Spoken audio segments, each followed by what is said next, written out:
and welcome to the reception table. Here to you at 6:17 p.m. Sorry for the delay, for the technical issues. So, welcome back. It's been a month, and it's a pleasure to see you once again. So, tonight, you might notice immediately at the bottom, we have a bit of a limited cast. We're going to be playing with 3 people tonight, but one of them is doing their best to make it here.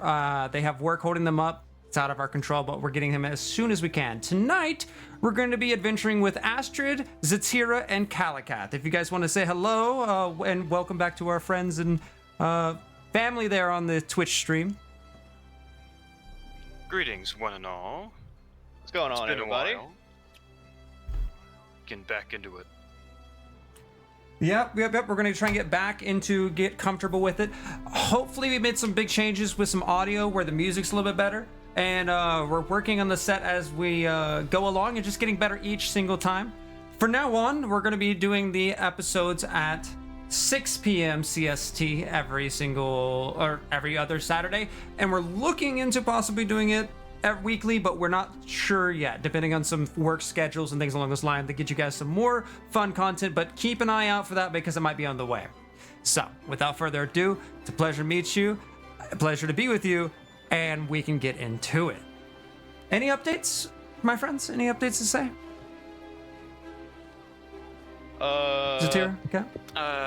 Not really, other than like a short hiatus on the update of the podcast until one of our co-hosts returns, and after he returns, we should be back on track, and we will double up on the recap and the questions per both the sessions.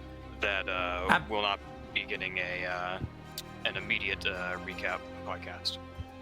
That's a really good point. So, to clarify that for you lads, ladies, others, and gentlemen, what we're going to be doing is we're going to be having a hiatus on the podcast. We have one of our primary members of the podcast currently taken by the government, and we'll see them again in about 2 weeks. So, in about 2 weeks, we'll start seeing some more content on the podcast, and maybe we can get some episodes to make up for the ones we missed. We'll see. But if there's nothing else, we're going to get into it. Quick recap. Where we left off, we had our adventures going from the Seaside District after spending some time at the Warden of the Sea and meeting Captain Deal, interrogating him and finding their way to get what they wanted, and with that they decided they wanted to try to find Canton Prin and Smoking Joe, who seemed to have run away with the Silvervine. They decided that the next place they were going to be heading was up to the... Sorry, I have a bit of an echo. I want to make sure that's not going on stream. Okay, excuse me on that one. They were planning on heading their way up to the Iron Tankard Tavern in the Seaside Marketplace. So we're going to pick back up with them, just leaving the Seaside District with the leaving the shore behind them and the busy harbor in about the midday, around 11 a.m. I'll let you guys pick it up from there.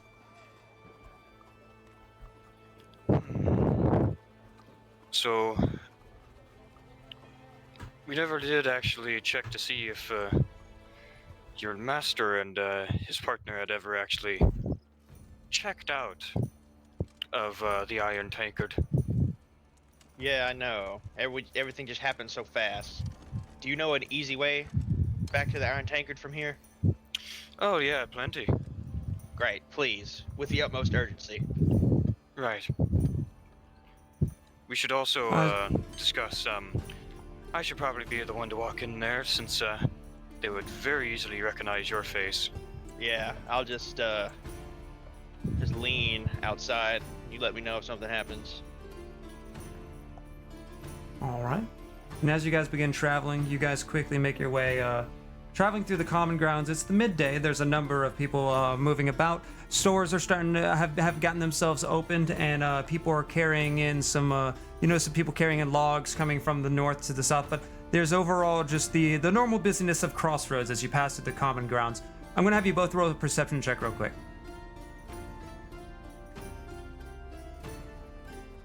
'That's an 11. 11. And Zatira? Mine is an 8. 8. As you guys progress for some ways, Calicat following along behind you, you guys eventually do make your way to the Seaside Marketplace. Seaside Marketplace today, though, you notice that there seems to be something awry. There seems to be an upset in a crowd nearing the Ironclad Bridge. And off to the right, you can see the Iron Tanker Tavern, which is not currently too busy as it is the middle of the day.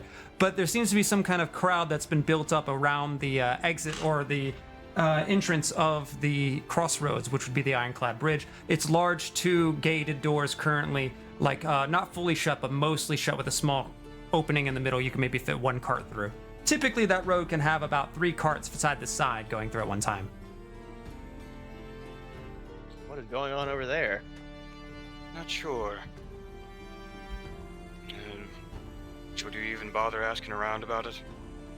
I don't see why we should. But do you think we should at least go look? Yeah, we'll take a quick look and then we'll just pass right on by. Okay, let's go real quick. Yeah, we'll get a brief look at what's potentially causing this situation, the scene. You guys travel your way around, trying not to pay too much attention to yourselves, as much as a Goliath, a mummy, and a tiefling can. A few people do catch their eye immediately to you, Astrid, as they kind of, some of them may slightly recognize you, some of them kind of point off. Just overall, there seems to be a knowing of who you are in this area. And as you get closer, you can hear these people yelling, "Oi! I can't stay here forever. I got deliveries to make. Let us through!" And then another person yells, "I'm off to see my son in Galahad. You can't do this." And there's an awry as there seems to be some kind of traffic blockage going on currently near the Ironclad Bridge, where there's a number of members of these these armored up soldiers currently in plate mail with their hands up, kind of pushing people back. You can't come. No, we're clearly closing it until we have this resolved. This is not my orders. This is Red's. If you have an issue, go speak with the church. There's seems to be a fight between the merchants of this district and some guards of the Red. And it seems that there's also a mixture of some cross guard here as well. As you see, some of them are adorned with not as much heavy metal and more of those leather straps and specific accents of gold and bronze plating that signifies that they are a member of the cross guard. Yeah, I imagine we can determine what exactly they're blocking the bridge for. Let's get out of here before anyone else recognizes us. Yeah. So are you trying to get a little bit closer information? I could have you roll perception for that. Is that what you said? No, I think we're able to determine why exactly they closed off the bridge, given everything that we currently know. Mm-hmm. Yeah, got you. Being the 3 escaped prisoners. As you travel your way around the bend of this marketplace, you make a point to not catch any red guard. I'm going to have you guys roll some stealth checks. I'm going to roll one for Calicat as well. That's a 16. Calicat with a 16 as well, 15. Not including his modifier. 15? Yeah. All right.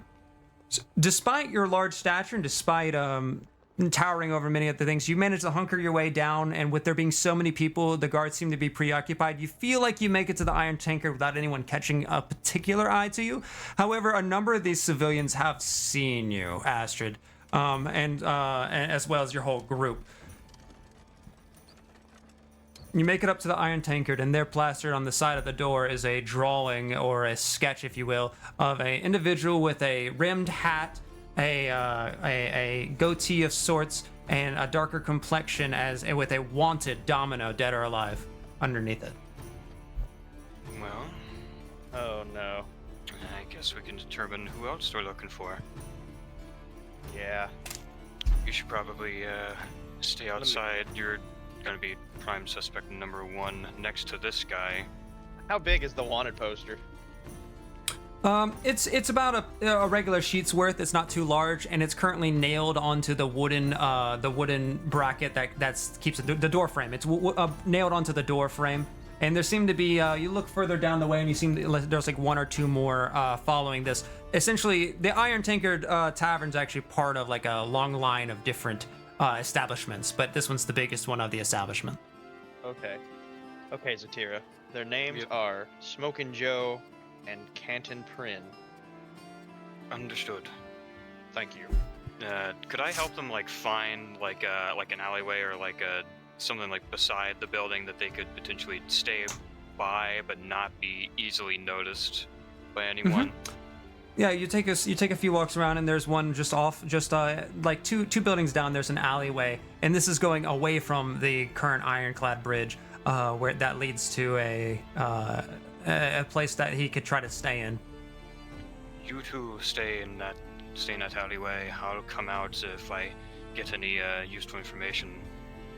Alright, thanks. Normally, I would go with you, but I think I could have some service helping the big man hide. Indeed, you stick with him. All right, let's not try to do anything too crazy. And he pats Astrid on the shoulder and walks into the alleyway. Alright, let's go.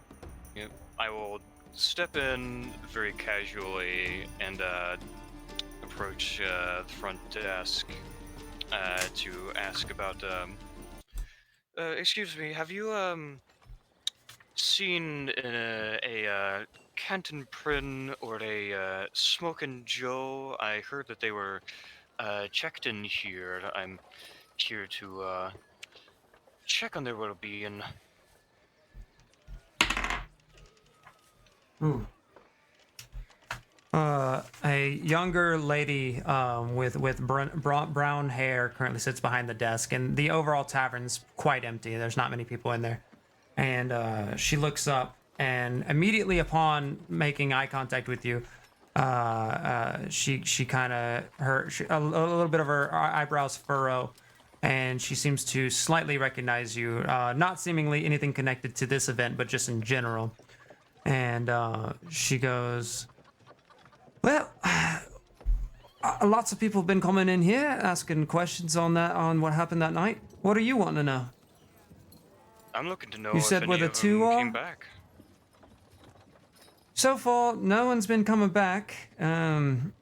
It's the members of the Red asked us that as well. There was, I would let you know that there was a few of them, not just the one guy with the arcane focus. There was also a really tall one, and one that seems to be one that had all bandages all over him. He jumped in the fray, but I'm not quite sure that he was with him. But the large one seemed to sort of be with him. But it was a blue-skinned individual, very tall, and some people have been calling him a Goliath. Right. Did you see the other two that were associated with Goliath, like sneak off anywhere, like in the middle of it? Did they do anything?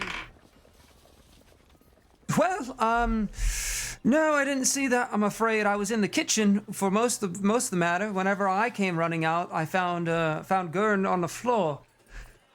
So I'm afraid I didn't quite see that he was even with anyone. I didn't know that. How did you? Alright. I just heard they were associated with that Goliath, and I wanted to do a little bit of digging myself. It's not often you get such a obvious scene like that. And who are you again? I'm just Zatira. Just curious. Zatira. I think you've come through here once or twice. Most likely a couple of times. I'm Unfortunately, afraid I missed told out you all I this. know. I'm not trying to keep anything from anybody. I want to see those people behind bars the same as you. Right. But I do know that if you wanted to talk to a member of the Red, they would have a little bit more in the investigation, but I'm not sure what they would tell you. Do you have any markings in your books that had shown them checking out at any point, or they just left and never really or checked in at all?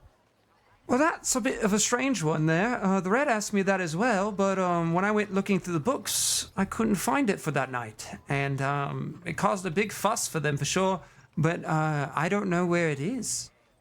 I suppose it makes sense.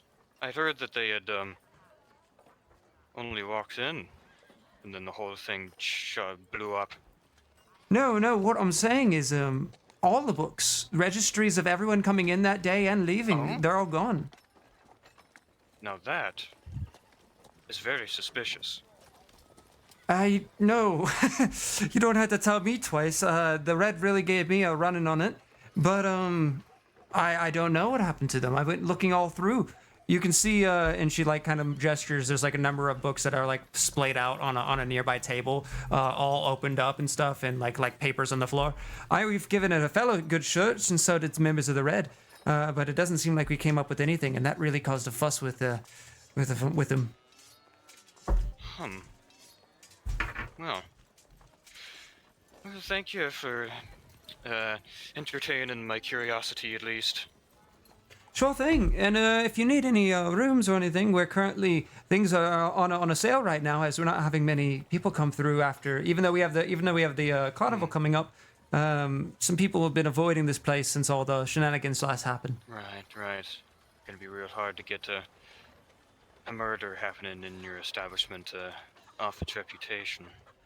Well, that's the weird thing about it. That's not all that odd. People fight and even die in this tavern plenty of times. I've never seen the red get so involved all of a sudden. Neither with the cross guard. The cross guard don't even come to this district let alone unless there's a taxing issue involved. But no, this has been a lot more activity from them than I've ever seen before. Yeah, they got the wanted posters all over of this Domino fella. Now, I don't know much about him. I've heard some stories. I'm not even sure what he really did in the first place, besides that night. But, I've heard his name before then, yeah. I'm not too sure what's going on with that. Must be pretty serious if they're putting posters of him everywhere and shutting off the bridge, even, to search for That him. part's the real strange thing. I'm almost wondering, and I'm not one to skepticize, but something more's going on because we've had murders happen in here, people go on the run. We've even been robbed once, and they've never done anything quite like this before. I actually even had Mako himself come here to ask me questions, and that was harrowing to say the least. Really? But yeah, very very tall man, very loud voice, but he was kind, very very nice to me overall. It's just to be involved with something so serious. I'm just not one for all this drama. What sort of questions would he have to ask of you? Well, those were also a bit weird, but I'm not so sure I'm supposed to tell you. Oh, I don't think it matters. After all, if they didn't lead anywhere, I don't think you have anything to worry about. I'll have your roll persuasion check. Understood.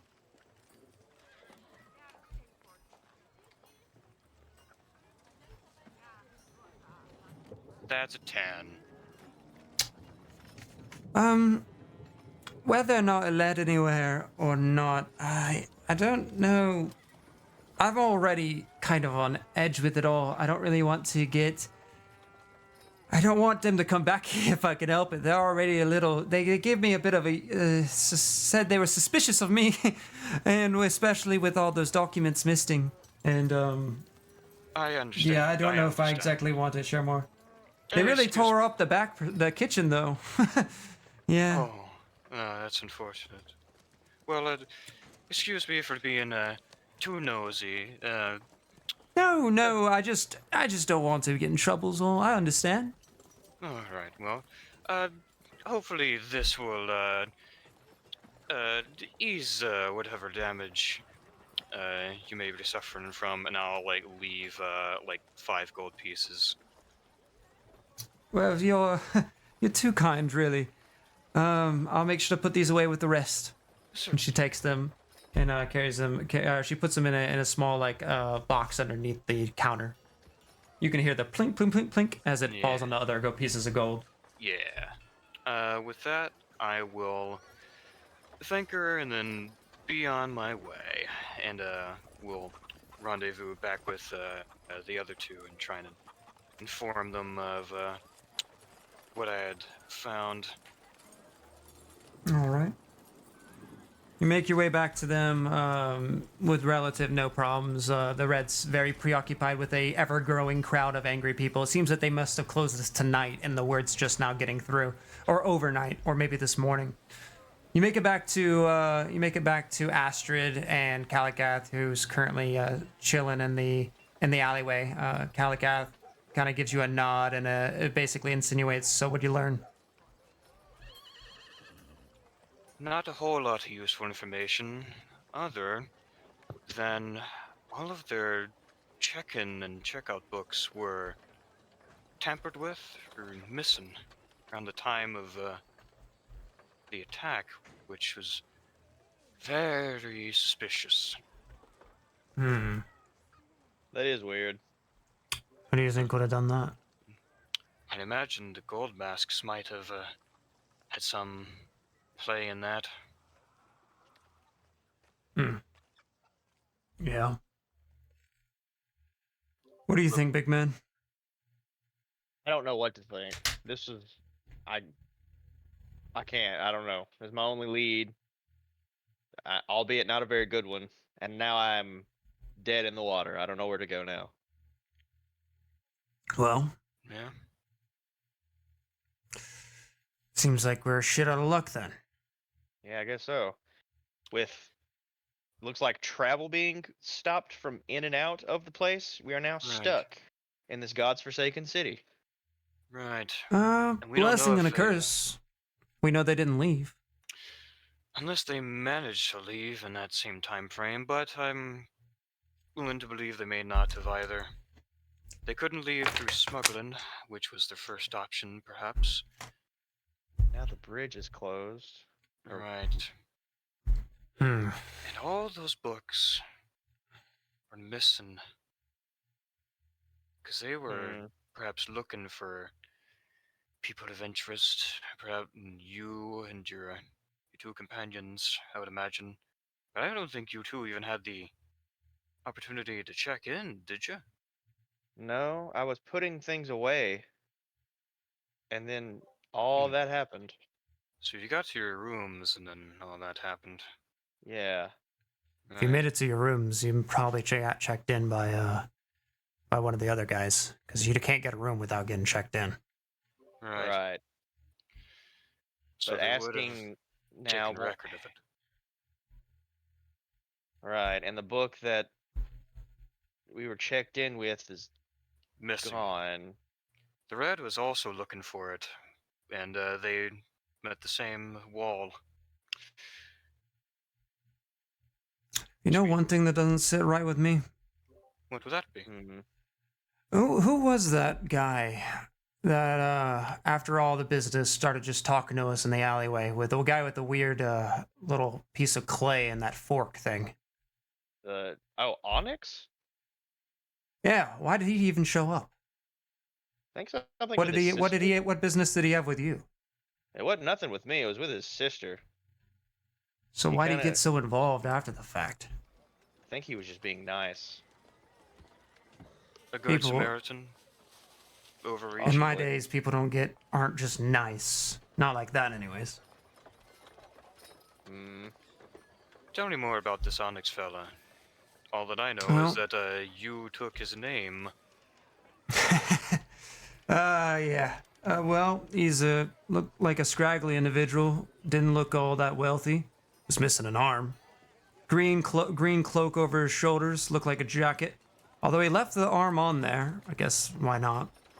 But after all the fact, I was talking with Astrid about, or I guess getting on to Astrid about everything, and I was just outraged. But he just started. He showed up, de-escalated the situation a bit, casted some spell, and asked us a few questions as I was asking him a few questions, and he nods towards Astrid.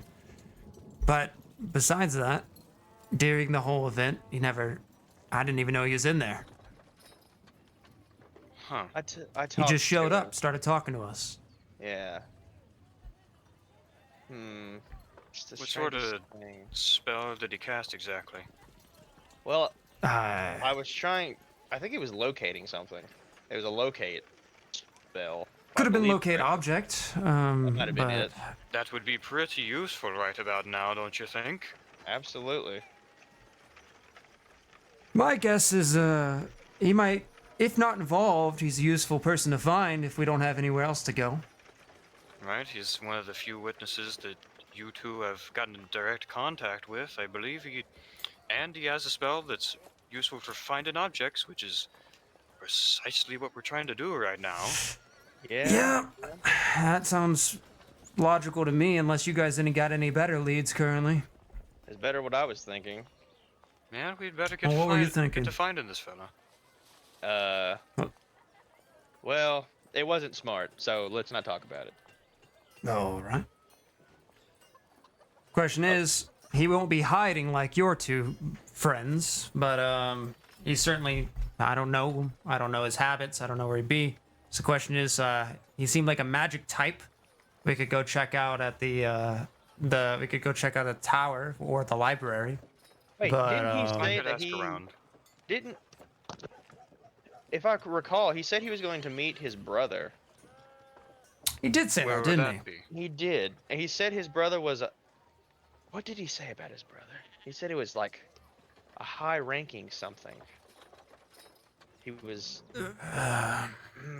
Was it? He was just in this high up in the system is all he disclosed. Well, if You he's remember that related guy's to last name? Someone important. I don't remember if he said it. Can I history? See if I can remember what the freaking name was. You can go ahead. Word. Let's go. 17.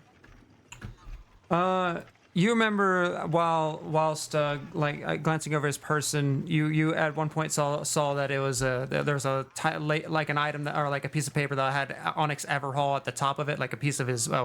He opened up his journal at one point to look at the locate object spell, and you saw that his name was Everhall. Everhall was his last name. Zatira, does that ring any Everhall. bells? Does it ring any bells to me? Yes, but you would remember that it's somebody with the cross, but in terms of exactly who, actually, you may know. Roll history. You may know him quite well. All right. Rolling history. Natural 20, 23. All right.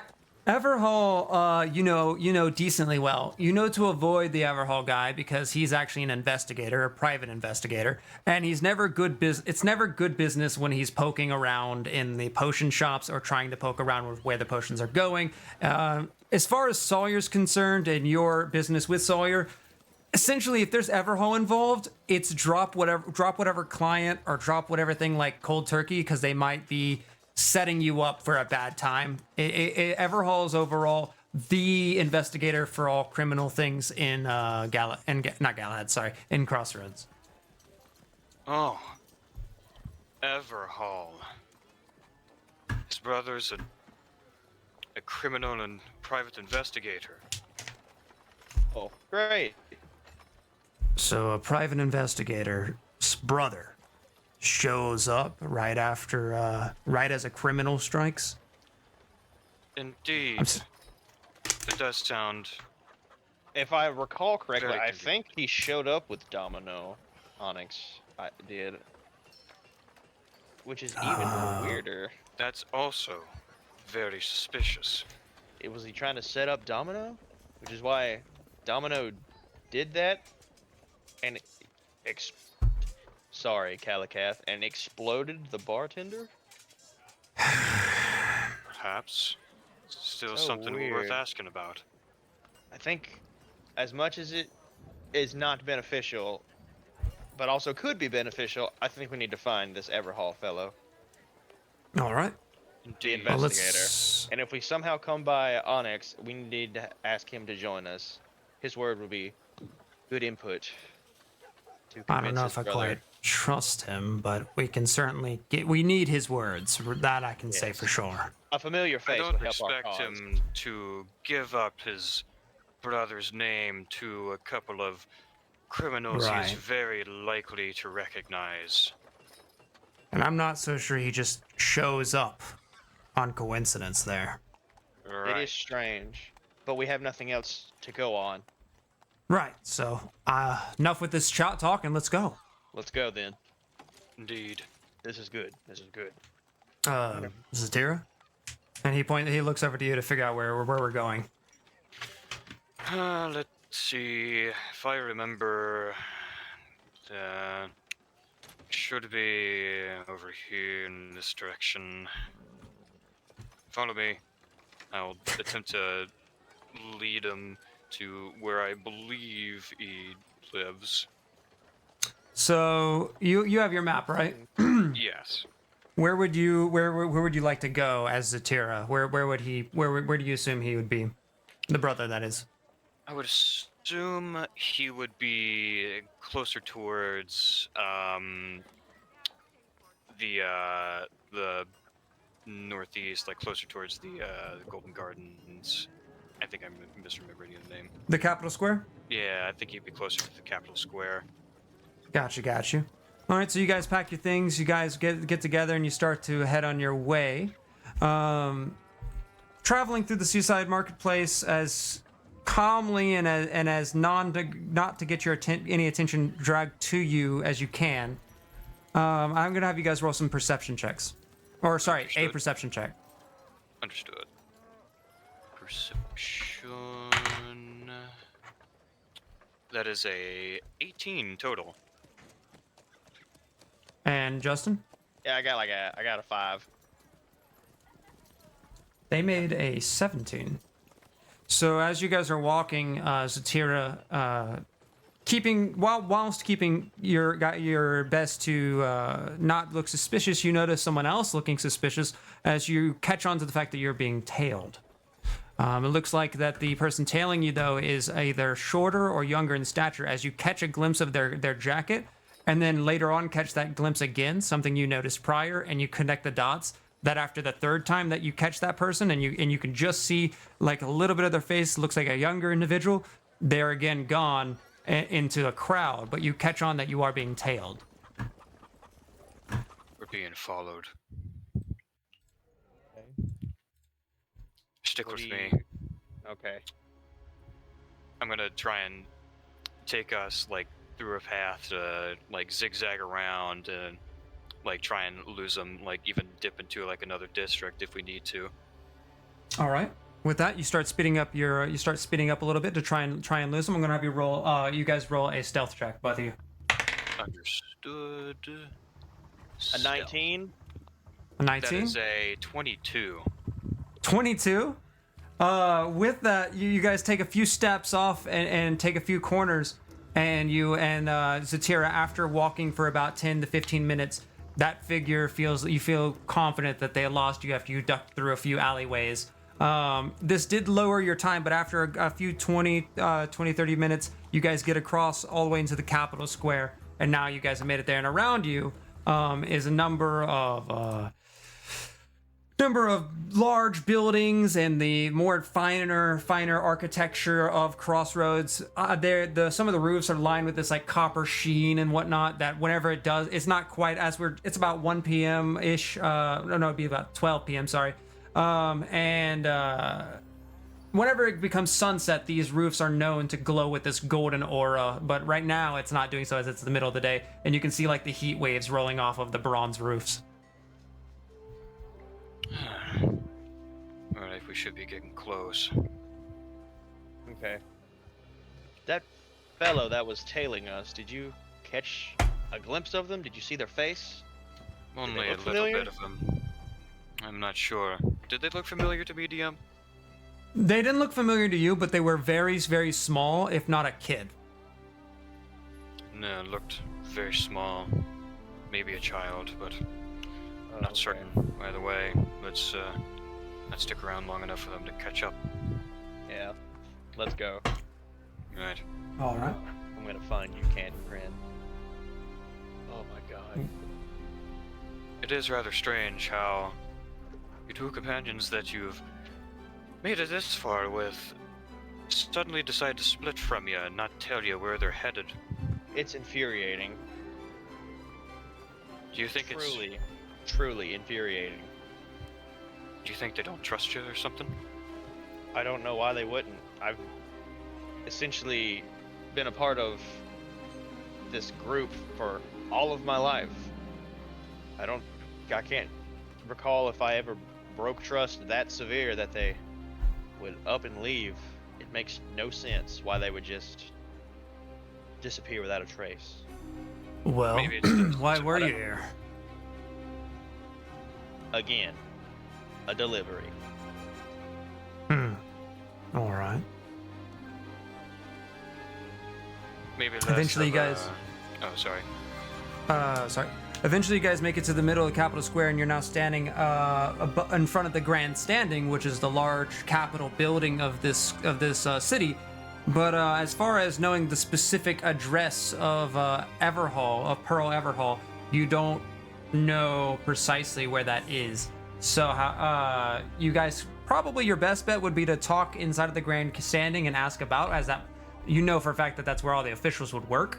But if you're trying to catch where he's living, you're not quite sure where his home address would be. Right. I will tell the others about how I plan to since I have like a little like satchel bag, I'm gonna like hold it to my side, and I'm gonna act like I'm a courier that's in a rush, and I'm gonna try and ask around a bunch of people to see if they could point me in the right direction, like I'm trying to make a rush delivery to them. That's really smart. All right, so you're walking around and you're catching some people off that. I want you to roll a performance check as you pull someone's attention. Performance 25. Let's go. 25. As an older gentleman with slightly elvish ears, maybe a half elf, kind of stops what they're doing, and as you're like catching them, how do you interact with them? Excuse me. Excuse me. Sorry to bother you, sir, but I'm running behind recently. I need to get to a Mr. Everhall's residence. Do you happen to know where he might be? Well, yes, you could find Mr. Everhall. He's just down that way. If you go down the path for some ways and then take a right, he's got a building. It's got its own little fence in, and you may notice it has a number of rose bushes about it. But yeah, if that's how I can help you with good luck on that. Oh, thank you, sir. Thank you very much. You have a good day, and I will quickly leave and rendezvous with my two teammates, and we will head that direction. And good day to you, Goodbye. as you travel your way hurriedly on your way. All right. Eventually making your way, taking about 10 more minutes, you find the building that matches his description. It's a larger building than anything that you would have lived in. It's definitely a finer of things. And as far as in the front door is a kind of like it juts out a little bit. It's got a smooth concrete kind of style like step up platform that goes to these large windows on the left and right. And then next to the door frame, there's actually a number of cut up and dried up pieces of like bush, trees, shrubbery, rose petals, all kinds of like torn up pieces of flowers and things just lying on the floor there. A whole bunch of stuff like torn up and left on the floor. Mm-hmm. It looks like some gardening work more than anything. Okay. It looks like it was like a bunch of gardening work. It was just thrown on the Right. out the door and to the right. Okay. Ooh, these roses are pretty. Right. We don't have time for this. I would like to I guess case the joint, like measure like how difficult it would be for me to climb up it, assess all the potential entrances and exits, the windows. Is there a back door? Hmm. Do you want to you go- do you want to boost the Tira? I could just lift you up. Well, I'm not trying to break in just yet. First, I want to see if anyone's home. Second, if there isn't, how we could best get in and out. Okay. All right. You go walking around the perimeter of the building, and you see that. Have you roll a perception check? All right, perception. click. That is a 14. 14. So as far as exits and entrances, you can see you go walking around. You see that there's a number of windows to the rooms. Several, if not every window that's adjacent to the wall might have, or every room that's adjacent to the wall might have a window. It's kind of, and for this time, that's very impressive and high class to have that many windows. You see that through the windows there's a number of trees and shrubs all kind of pruned down to like miniature versions of themselves. And traveling around the back, you do see that it is a back door. It's a double door, large back door with a like silverish kind of like lining trim to it. And with each one of those have, again, large windows, all to let in a lot of natural light, it looks like. It is a 2-story building, and you can see that there's a bit of smoke bellowing from the tops of it, as though there's a fireplace inside, perhaps lit. Alright, well, they wouldn't leave a fireplace running unless there was someone there to manage it. Does it seem like there is any, like, recent activity, like there is someone clearly home, other than the lit fireplace? From this perspective, as you've walked around, you would not entirely certain if someone's home. Alright, one other way to find out. Zatura will stop acting suspicious, walk up to the door, and will knock. There's a gentle knock, knock, knock, as it kind of echoes into the room. There's for a moment no response, but then after enough time elapses, you eventually hear some small footsteps making their way up to the door, and you hear a cough from behind it, and then eventually the door, the door handle twists and pulls backwards, revealing this individual currently with a tunic over themselves. And she's a young, older woman around, I think her mid-30s, and she kind of like peers through the door. Can I help you? Do I see this person too? You guys all are standing there. Yes. Hi, excuse me, ma'am. Does your husband happen to be home? I'm sorry if we are disturbing you. Wait, Oh, hold on.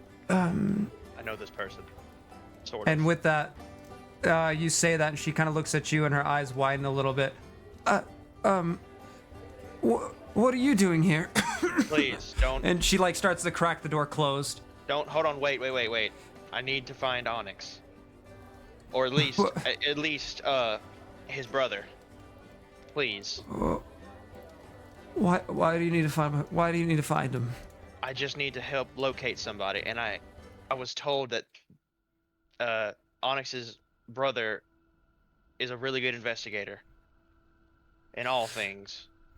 You're the reason that Onyx is he went running. They think that he did what you did. They think that he killed the. We're trying to fix that. I should turn you in.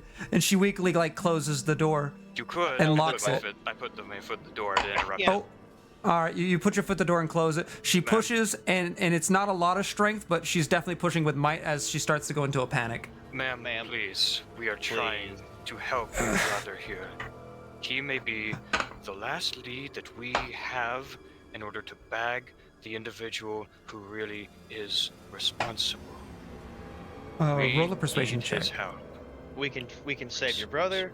We can clear our names, and you will never hear from us again. We just need to talk to either brother. Please, ma'am. All right. I have you both roll persuasion checks. Can I just give him advantage? That would be very No. nice. Oh. Okay, roll your persuasion too then. All right. 14. Yeah, 14? mine was definitely worse. And what do you have? What do you have, Zatira? I have a 5. With that, her breathing starts to get heavy, and that she opens the door a bit to close it again, trying to kind of like that. And then you hear a raspy and weak "Help! Help!" as you hear footsteps start to run up the stairs. Toot toot toot toot toot toot. All right. No luck. And we best leave. All right. Well, she can't tell us where he is. I may have some contacts. Let's get out of here quickly. Yes, let's. I really don't know where else we're going to go. This is probably our best bet. Are you sure? Yes. Well, there's no sense in making worse criminals of ourselves. I mean, if we can't get a Indeed. frail, sick lady to help us out, I don't think anybody will. I mean, I didn't hear anyone respond. We heard footsteps coming up the stairs. Well, she was going up the stairs, but Oh, I thought. Oh, whoops. yeah. But yes, we shouldn't be making more criminals of ourselves, especially in broad daylight while people are still walking the street. Fine. Let's go. I would try and have us quickly dip out of sight. All right. As you you guys go running off in this area, there's not as much foot traffic, so you guys quickly head on your way, and kind of travel your way down the road a little bit. You're still within the capital square. You're just a bit away from the Amberstone standing, and what do you guys do from there? You're not too far from the distant Galahad where you are right now. Perhaps I could ask Naomi if she knows anyone that's seen the Sonics or his brother wandering around town. Or even my two, and we can just bypass talking to those two. I don't know, those two of yours seem rather elusive. Aren't they, I think though? we'd have a better chance of finding this Onyx Everhall. Asking around if they've seen this man of your description. Can't be too hard to find. I guess. We're starting to run out of leads. I know. You guys head to Naomi? Yeah. All right. Traveling through distant Galahad, the day is starting to wane its way on. The travel to there, you have to go through. You actually can't go straight directly from Capital Square to distant Galahad, but so you travel through the underbelly. Because I don't think it's a smart idea for you guys to go through the Red Square, right? Or actually, would you like to go through the Red Square or the underbelly? Let's go through the underbelly. All right. Traveling through there, you eventually make it to the distant Galahad. This takes a solid hour to move its way all the way through, and eventually you're going to the doppelganger. Yeah. Yes. It's gonna be a bit embarrassing after telling Naomi that we're all leaving, and I even leave a goodbye letter and all that, and here I am walking right back up to his door. All right. Making your way to there, you make it to the. Are you going to the back or the front of the distant Galahad? I'm gonna go to the back door. You go to the back door. Currently, you noticed when walking in that there wasn't as many people begging and not as many people on the streets as normal for the distant Galahad. But there was still a decent amount of foot traffic, just lesser than normal, maybe because of the timing of the day. But you get to the back of the doppelganger. It's large, dark wooden frame, kind of sitting there as empty and dead as it always is. Yet you know that it has a little bit of life left in it. Get to the back of it, knock on the door.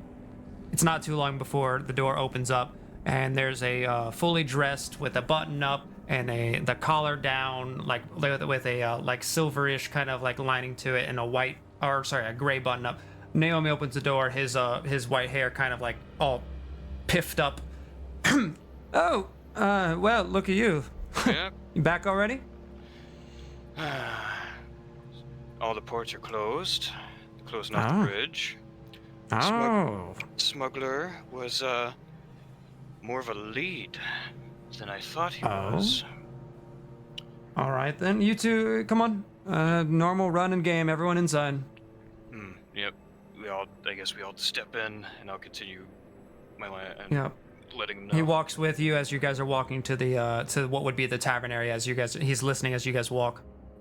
So he saw the two that we were looking for, the smuggler, but since the ports were closed, he couldn't take them. So they're still in the city, as the bridge is still being blocked off. And Okay. And all this. Sorry. And why are they blocking off the ports? You said they're blocking off the bridge, which that hasn't been done since that hasn't been done in years. The ports, I think, is because of this strange appearance of whirlpools that was very suddenly appearing, and the Red are trying to investigate the source of it, as well as fishing up strange creatures recently. The bridge, I think, is from Domino Laverna being in town. Oh, Yes. So, maybe we can settle a debt with him. yeah, that would be nice. If he happens to know where the heck an Onyx Everhall is, he might be our next best lead. He was a wizard lad, I think, who was with the two I'm traveling with, saw the whole conundrum. Maybe he witnessed where the other, or could help us find the other two. After all, they said that he's capable of casting a locate object spell. So Oh we can yeah, find what they're carrying. Tank knows we that should be able too. to find them. You said Domino's in town. If that's the case, I might be able to get some more hands on, and Sawyer might be more invested in finding that guy. So that I can help you out there. And if you're looking for someone who knows a locate object spell, Tank knows that as well. Although Tommy hasn't been back over here since, well, everything. Right. If you could find Now- someone that's found, or at least seen this Onyx Everhall fella, and I know that he's related to the same Everhall, the private investigator. Yeah, I think I'm going to avoid that all I can. I don't know who this person is, and I'm not risking stirring that hornet's nest. Just, as much as I love you, Satira, there's some things I'm not going to touch with. I don't need the Crossroads getting involved, because if the Crossroad gets involved, then the supply chain gets involved, and then Sawyer gets involved, and I don't want that. Right. My job's just to make sure that product gets in, and then my other job is make sure product gets to and he kind of like leans his head towards the room where currently Sebastian is. Right. But you did say that he didn't get out of town, right? That's true. We don't think And the he- Reds looking for him? The Reds looking Those for two? Domino. They're also looking for us, but they're primarily looking for Domino. I don't know if they're looking for the other two that would be carrying this silver vine. Well, if it were just Domino in town, I don't think that they would close the ports. I mean, close the bridge. Something tells me that there's a bit more going on than just him. If I were going to hide in this city, and I weren't me, I would go to the, well, first I'd go to the Santiagos. But if I were avoiding the Crossroad, because we work with the Crossroad, I think I might work down south, if you're catching my drift. You mean with the goblins? Yeah, with the goblins. Right. That would be a good place to check, a good place to hide. Not many people go there. Not much is coming out of there. Overall, it's a practically lawless place where bugbears are extorting businesses, those that are still surviving, that is. If you're going to hide, and you wanted to stay away from specifically the Crossroads, or the Crossguard, that's where I would go. Any recommended method of approach with them? Don't, but if you have to, I wouldn't really, I wouldn't lie to them. At least not if you were going to be, caught in it. And I wouldn't parlay. I wouldn't give them a chance to, put me where they wanted me. If you're going to the Felfang, there's not a lot there to protect you. If we can't The deeper you parlay- go, the harder it is to get out. Right. So if we can't parlay, how would you suggest that we potentially get information out of one? It's not stirring up the whole place. If you're looking for information and you have something they want, you could parlay with the clerics.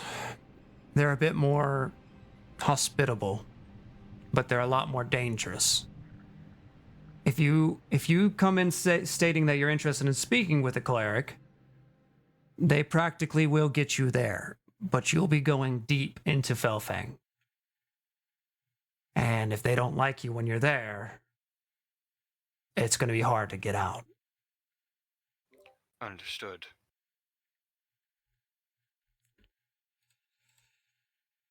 Hmm. Heavy That option. seems like your best immediate option. If not, I might go to Tank.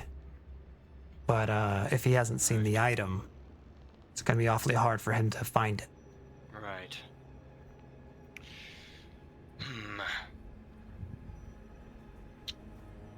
I still think our best bet would be trying to find that Everhall fella as well, but looking for Domino. I was saying, if you're looking for those two that you were left here looking for, the smoking guy and the other one, I was saying that if I were them, I would hide myself in Felfang if I was not trying to be found by the Crossguard. If they're the ones with that divine thing. I don't think that they would close the ironclad bridge for one single criminal that is Domino. That's a bit much. They're losing too much money and too many resources. They're stopping all of their product, including my product, which I'm glad to hear about it now instead of later, but great. We can jack up prices sooner than then. But I'm saying if I were hiding from everyone, I would go where no one goes. Right. Domino is probably hiding in plain sight. Because he doesn't have to run. Well, I don't know. Both of your options are likely to be where in the Felfang, or they have some other connections that I don't know of. Right. Normally I would say that I wouldn't expect these monk types to deal with types like the Foul Fang, but they were dealing with Deal, so... And they're dealing with Smoking Joe. Smoking Joe doesn't have a clean record either. What can you tell me about Smoking Joe? I don't know a whole lot about him. Well, I would also like to hear about this. I don't know too many of the details, but I know where he comes from. He comes from the country Volograd, and I know that he learned some magics up in Low. But he didn't like the pay that came with being proper. So he moved himself up north a bit, and I hear that he made a name for himself, essentially helping out with all the mining and logging that's going on into the Ironfell jungle. But he is known for just being particularly dangerous. He's hurt a lot of people, I've heard. I'll look at Astrid like, huh. Interesting. Very interesting. He acts as a, for lack of any better phrase, he acts as a sheriff for that city up there, or that small town. I believe they call it the Os, the mouth of the Ironwood. That's the city he comes from, Os. But even though he's a sheriff, many of people like us know better than that. His name's quite known. He's not to be trifled with. I don't think that most of our employment could handle him. Understood. This is getting juicy. Interesting, juicy. Satira, you never take anything seriously, now do you? Well, I'm just learning that these monk types aren't keeping their hands as clean as I thought they would. This is it. This is fascinating. This is new. Why did you guys hire him, anyways? Yeah, why did you guys hire him? I was told he was a guide. Well, he could get you here safely, and I guess he did. He did, and that's about. To be fair, Zatira, most people don't know of his history. He made himself quite prestigious in Os and became a sheriff. He just didn't start prestigious.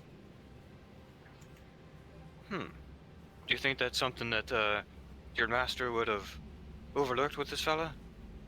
And just chose to neglect to tell you about it? That seems to be a bit in character with him. There seems to be. I don't know. I don't know your type. I don't know how much word gets up there. But I haven't left Crossroads, so I've heard Frostbolster's far, but I don't know this Prin guy. Well, we have a direction. A very dangerous, dark, very stormy direction to go down, but a direction nonetheless. May or may not be reliable. We won't be poking around too much on the surface world, but in the underground, however, things may be a bit more subtle, more quiet. Well, if you're looking to tussle, you won't run into any trouble down there. Or you will, but you won't run into any legal troubles. It gets a little, the separation between it being a city and the outside gets a bit blurry at a certain point. I hear that, some of the city is even overgrown, that they haven't been able to get in there for that long. Only making it sound more appealing. Just want you to know what you're getting into. You guys got potions? No. I would very much like to have some potions. And he thinks about it for a bit. And then he shakes his head. He's like, we just lost supply. Sorry. It was a bad thought. I just don't want to see you hurt. I'm willing to pay for them. Well, normally we run them about $250 for known customers. With this jack up, we're gonna run it up to $400, but I'll sell you one for $250. Let's see. If one of you is willing to spare me 5 gold, I can buy 2 for both of us. Good. Sorry. Here's 5 gold. All right. That's 2 between. That'll be 2 between the 3 of us, and that's all the money I got. But be worth it in case one of us gets into rabble rousing. He walks back to his room, and you can hear some jingling of something happening as he's grabbing stuff. He comes back out holding 2 red vials in his 2 fingers, and he hands them one to you and one to Astrid, making the exchange.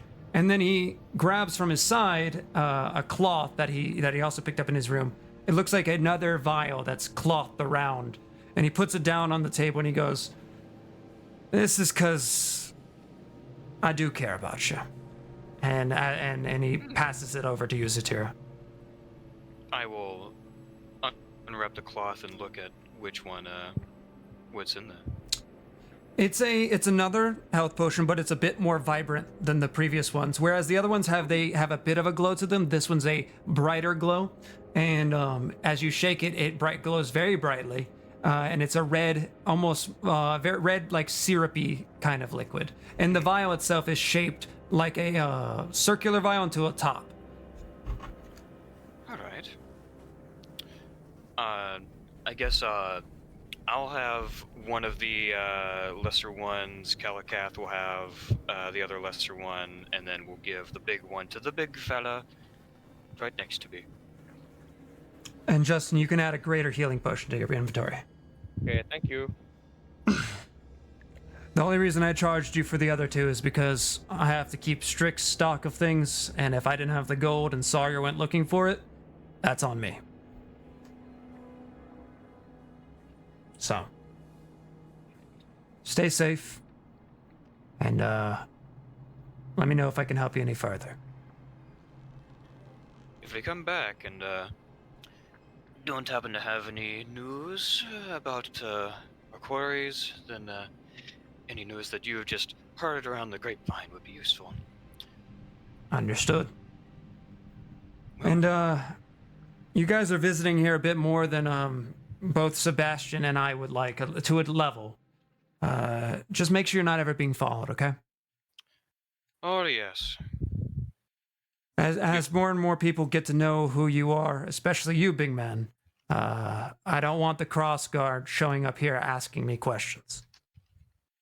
Not Yes, good for yes. business. Understood. All right. You guys then start leaving outside the back of the back of the doppelganger, and as you do, there's a few droplets that hit your shoulders, Astrid, and then a few droplets that hit your face, Zatira, as a small rain begins to come its way over the city. And from there, we're going to take our break a little bit earlier tonight, as we're going to have our player join us very soon, and we're going to put a pause, and we'll see you guys in a moment. We're going to take a bit longer break than normal as we get everything set up for the rest of the night tonight. Thank you guys so much, and we'll see you soon.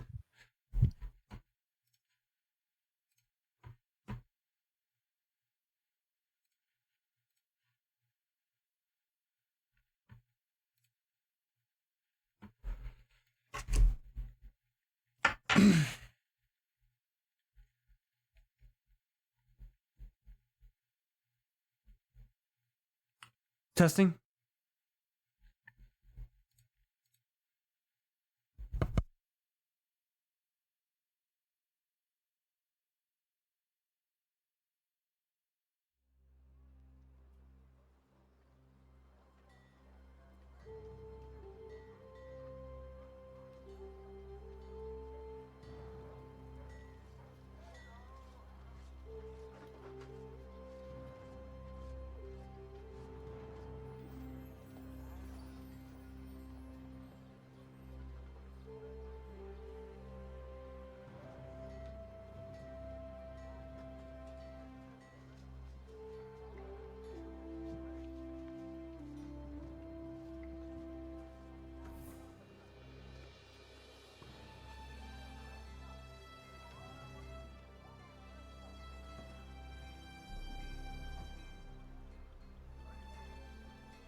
Also, are we not using Roll20 anymore? What happened?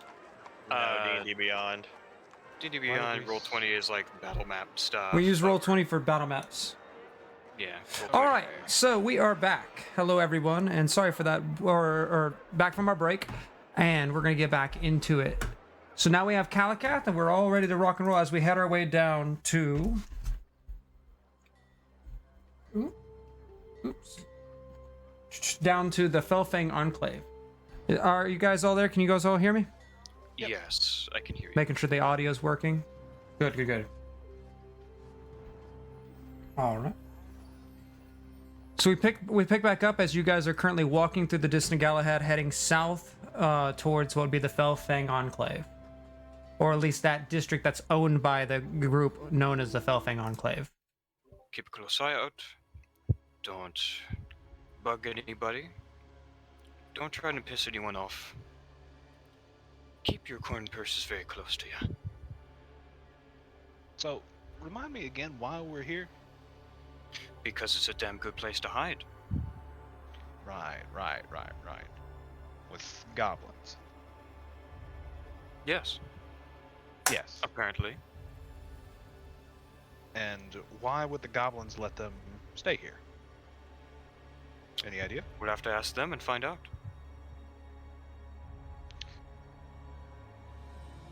All right. I guess that's as good an answer as any.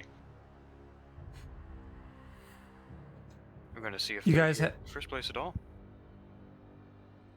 You guys head down south some ways, and what's already the decrepit, distant Galahad infrastructure that's underkept and has the dark woods that have rotted in some places, and the broken windows as you travel along seem to get surprisingly worse and worse as you go along. Some of the floor of the what would be the stone tiles have actually been popped upwards and outwards as vines have grown through the ground and reclaimed this part of the city. Overall, you don't see many people as the crowds that are in distant Galahad become less and less and less, and eventually you start finding yourselves walking through what are essentially abandoned and completely empty buildings, a sort of in-between of distant Galahad and this portion of distant Galahad known as the Felfang Enclave. I like to keep my eyes out very carefully around here.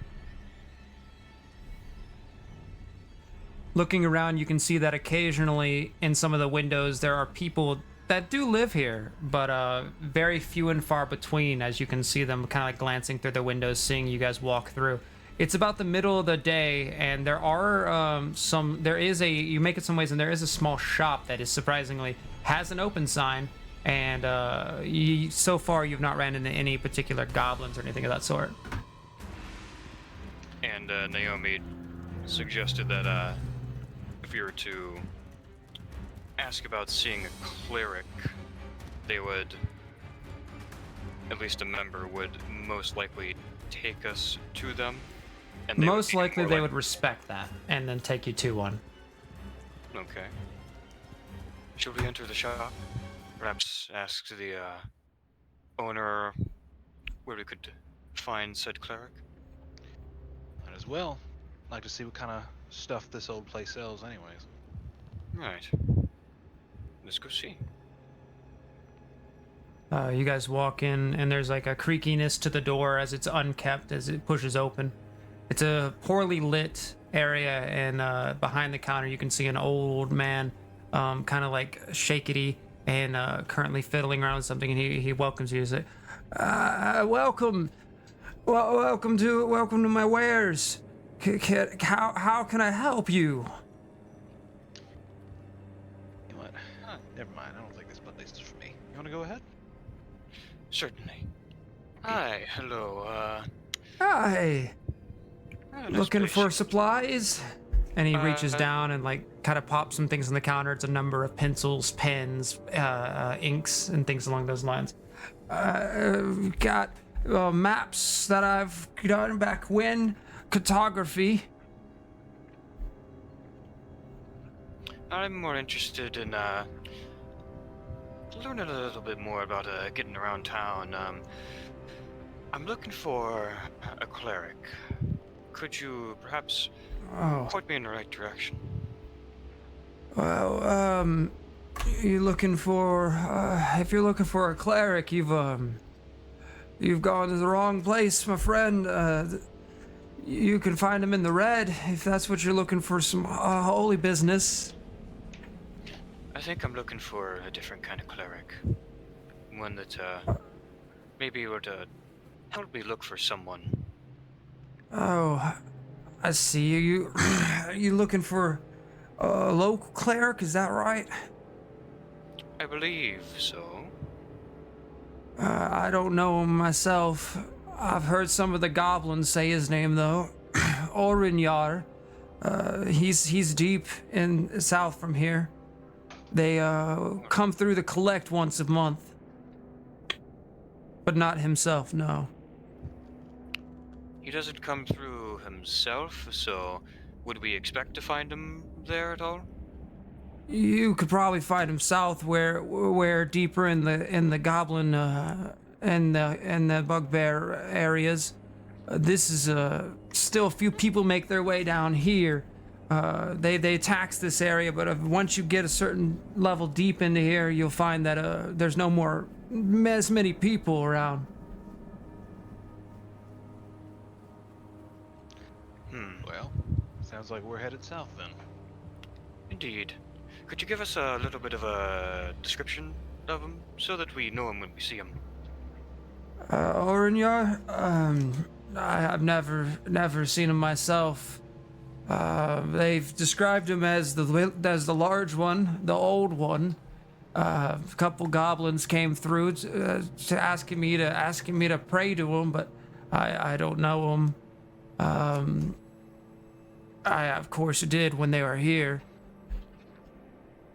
So we're looking for an large old man, possibly godly.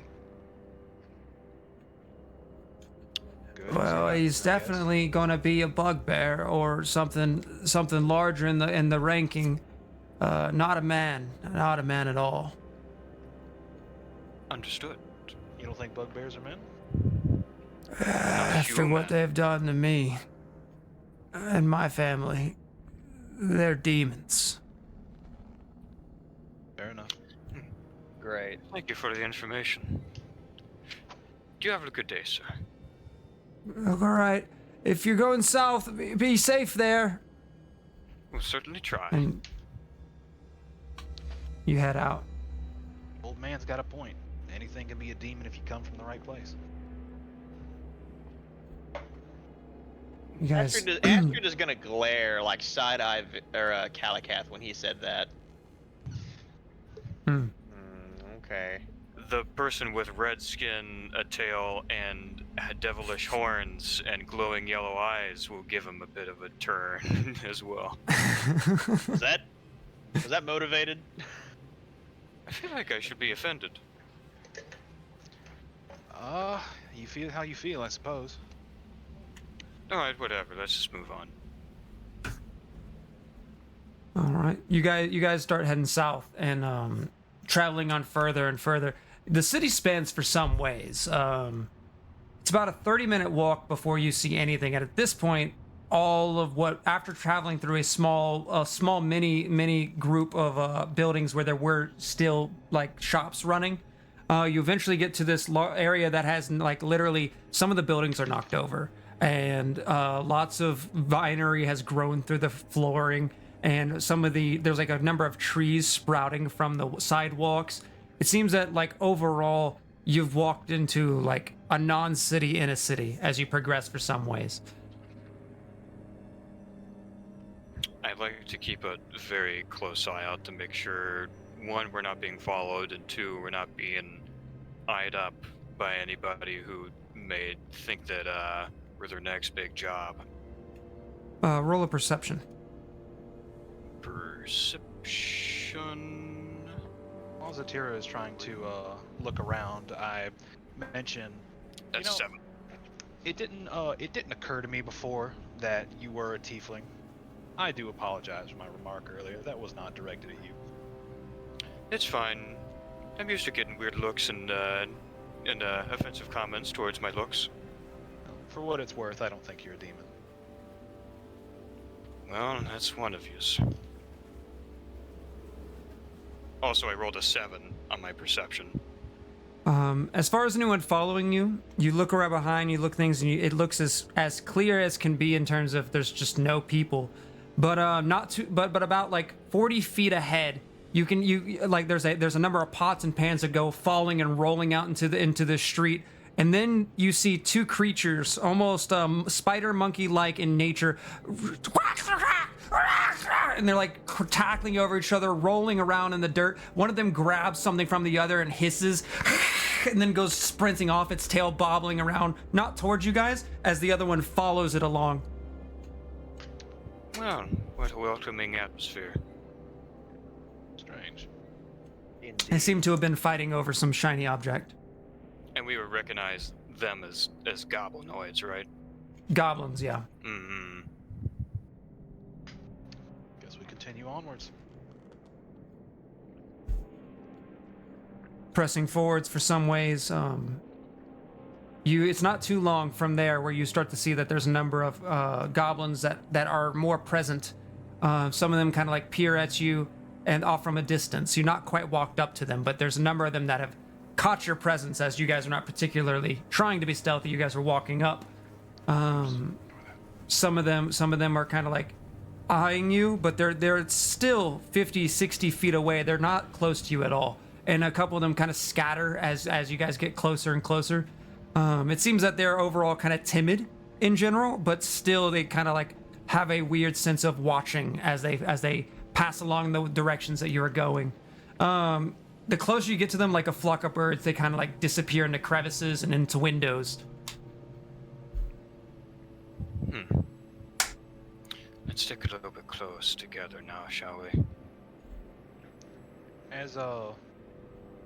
As we all decide to stick together, Calicath steps out and puts his hands on his hips and says, "Hello. Do any of you speak common?"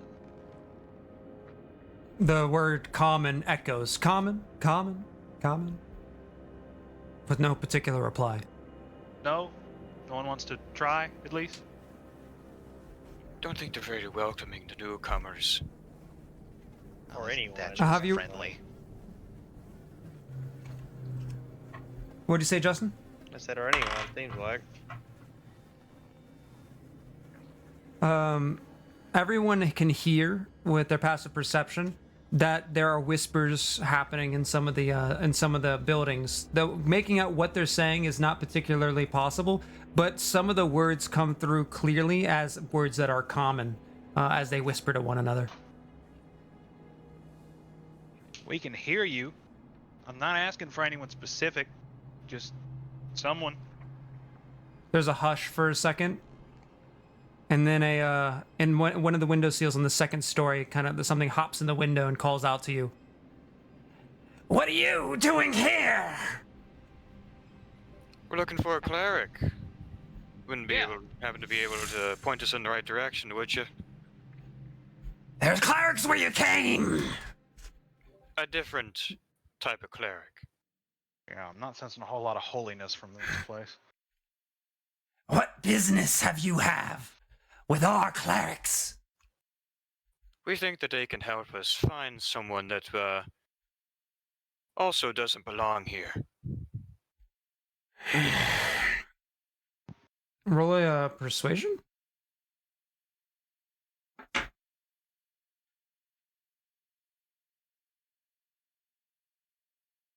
Persuasion is an 8. And why should we let you? Why shouldn't we just eat you here? Take what you got. That looks nice. Because it'd be a whole lot easier for us to just give you a couple things, everyone get out of here safely, than you risk your own lives trying to take what little we do have. What I'm saying is, we're open for a trade. We have things to What? offer. What are you offering? Well, if it's ever time to pull out that money bag, it's now, Zatira. I spent all of my money on these healing potions. You fucking. All right. You're welcome, by the way. Wow. Let's see. Give us a second. Hold your horses. All right. Everyone, rumble through your bags. What we got? Let's see. I've got a hooded lantern. I've got a flask of oil. I've got 100 ball bearings. I've got a knife. The energy kind of stirs up a little bit. It seems to be a little bit of frustration and their patience running thin. I also have some manacles that I could throw in there. Will you take an IOU? I have a few things that may be able to help you in your next job, whatever that may be. What's that? I will bring out crowbar, hammer, my hempen rope, and my set of manacles. There's a bit of a silence to it as there's a pondering. I'll have you roll a persuasion. Could you maybe throw something in there to help sweeten the deal? I ask Kalakath and Astrid to hopefully get some advantage with this. You got anything, Astrid? I don't have anything. That's right. You were ransacked. All right. How about Kalakath pats himself down and I got something. But if this works, you'll pay me back for this. It's not a choice. And he reaches down his shirt and pulls apart one of his bandages and removes a hidden silver dagger. It's rather fancy looking, shiny, mostly for emergencies and decoration. But hoping it'll catch their eye, puts it in a pile with Zatira. The shininess of the dagger, you like the creature in the window seems to like follow its eyes follow the dagger very harshly as you move it in the air. Well, what do you think? Even if it's not your style, it'd fetch a pretty penny. The dagger. We'll take the dagger. Yeah. We'll take the dagger. We'll bring it on. You'll bring him All to right. us first, but then No, give I'll him bring that. you to him. Oh, yeah. He doesn't definitely. That'll leave. work too. You know what? Misspoke. That'll work just fine. Understood. Take us there. Uh, Fancy little dagger is yours.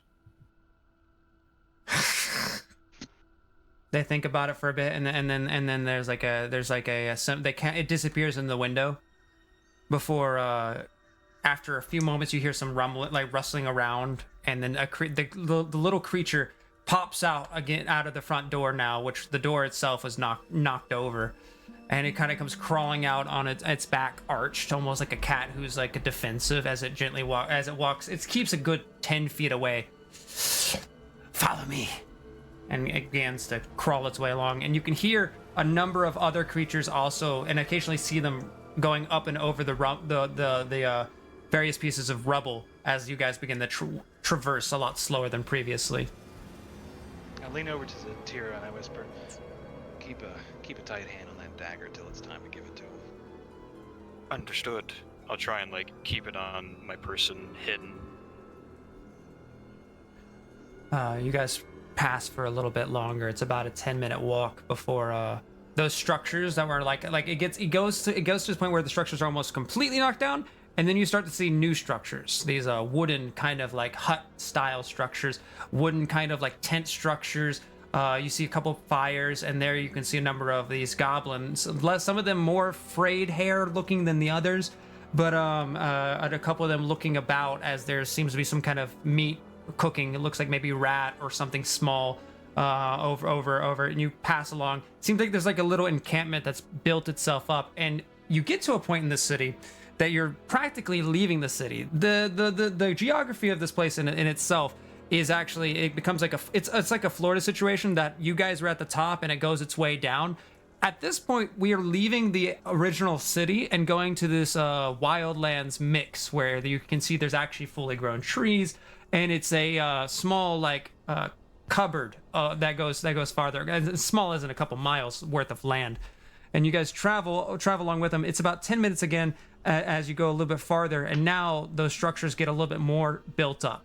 And there's actually like a small homesteads, and a creature walks up to the goblin, much larger than the other one, standing about 5'11" ish, and it walks up. It's got very long arms. Its hair runs down its shoulders and its back, and there's just a little bit, not as much hair on its face, and it has these gnarly teeth that run up out of the bottom of its mouth and through the sides of its mouth, and it kind of hisses, and they start speaking in some language to one another. You're here to see our clerics? Indeed. Why? We think you What can help they us. service you? We're looking for a couple of people. They hide themselves pretty well.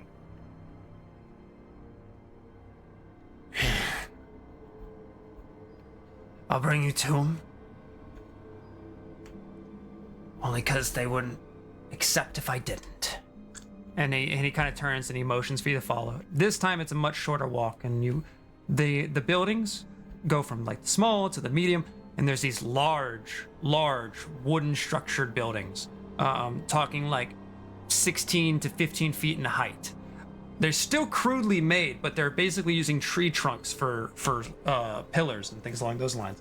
And where there is some rubble, like it's just practically overgrown now, you start going underneath a canopy, and it goes from this daytime to now there's this canopy, and it's gotten darker. You travel for some ways and take a right, and there you see a human structure. It's a large brick and stone chapel building, and you can see that the windows are all shattered, almost like that for years they've been done. There's vines growing into there, and there's these large, big wooden doors that are currently closed. The height of this thing is a cathedral. It is about 20 to 25 feet high. Could be a 2-story building, but since it's a cathedral, it looks like it's one. And with that, he gestures the door, and the door begins to open with this large... And just this, you can see a little bit of firelight on the inside. And they kind of stare at you with anticipation, waiting for you to walk in. I'd like to get a good look around at everyone and everything in here. Looking around, there's one of these creatures that are hairy that you can presume are a bugbear, and there's about 4 goblins currently out in the open, like surrounding the back half of you. The goblins are not equipped with much of anything besides like these punji sticks and spears. Very like some just have sticks. The actual bugbear has on his side a sort of like mace kind of thing. As far as the building, it's like there's this like light that breaks the canopy and comes down onto the building, and there seems to be a big wooded canopy, there's just woods all around besides the path you guys took. Looking into the building, it's hard to see as your eyes can't adjust to the light that's currently hitting you, and the inside that's much darker.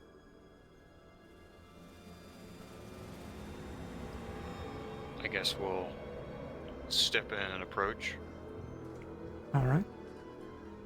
Stepping in, you guys one after another walk in, and the bugbear and the goblins together pull those big doors behind you close with a...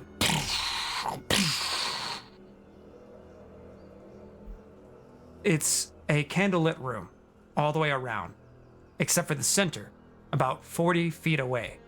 There is a large metal bowl held up on a brick pedestal with a bonfire of sorts lit and kind of like crackling and burning. Underneath that pedestal and going back to you 40 feet ways is water that seems to go into this large circle that you can't see much farther in because of the dim light. No, But that is immediately- the most fucking ominous thing I've seen today. But immediately there's no cleric, as you can go in much farther. There seem to be two paths going left and right around this big pool. And if you're on roll 20, you can take a gander at it right now. Ooh. A map. Your cleric really doesn't get out much, does he? There's silence as it echoes through the chamber, and you can hear some breathing from the end. The bugbears themselves, they close the door, and they're not in the room with you, as they close the door behind you. Oh. I guess we're just waiting for him then. You still have the dagger? I feel for the dagger. You do find that dagger on your person, no problem. I hand it back the dagger. Sick. For now. Slip it back under my bandages. There it is. Ooh. Struggling here. Sorry. As far as the room goes, the fire crackles. It's dark, and you guys are going in through the top there, and you can't quite see much farther. These large pillars line it, and you do hear off over the crackling of the fire some gentle breathes in and out, and in and out. Can I percept or investigate? You may, yes, you may try. Which one would this be? This would be a perception. Okay. 22. 22. 22. Excuse me. Look. As your eyes adjust to the lighting, you can see that following the room past the fire, you take a few steps to the left to get a better look. There's this throne of sorts, a makeshift crafty throne that is lit with two candles to its left and right. It's a wooden structure that looks like it almost looks like someone took an axe to the middle of a tree, to the middle of a throne and cut it down. Even though it's terribly broken in the middle, you look upwards and you can see this large cloth being sitting there with its arms outward on either rest, and it breathes in slowly and outwardly as though in a rest. I take it that's the cleric. Perhaps. Looks like it. Suppose He's we, big, and he looks old. And clericy. indeed. I suppose we should approach him. I don't see why not. I'll walk up to the cleric first and say, "Excuse me, are you awake?" As you step up around the side, the excuse me immediately makes the character jolt.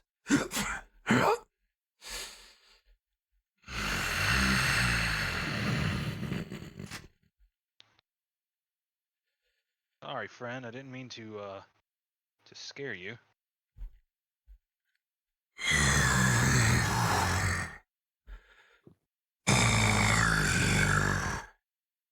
Ah, gotcha.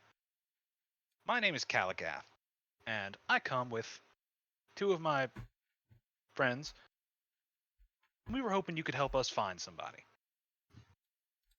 A couple of people, in fact. Yeah, just a couple of people.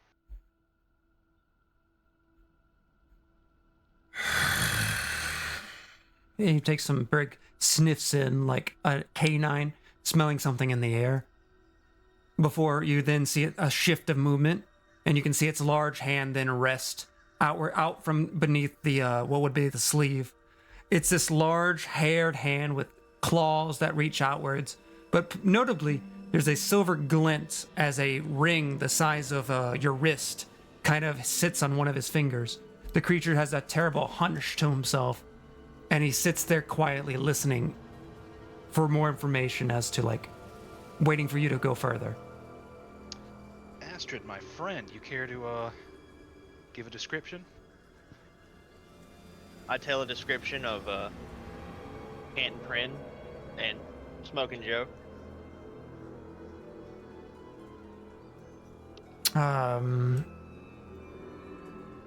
You give a description explaining that Smoking Joe is a taller individual, wizard type who has a particular hat. You explain that Canton Prin is a human that wears the same warb as you do. His and wears the same same attire. And you explain that you guys are both monks, and he at one point during the explanation he interrupts you with his hand up. I have seen these. Yes. You have? Why do you need them? They have something very important to all of us. To Also, me. yes. And I traveled with them. And they left. And I can't find them. And this is our last chance, our last lead we have on them.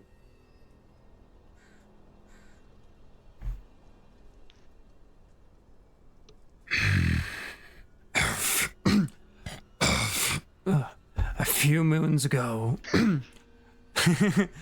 we saw them. They spoke with me. Okay. Okay. And can you disclose any of that information? And then afterwards, where did they go?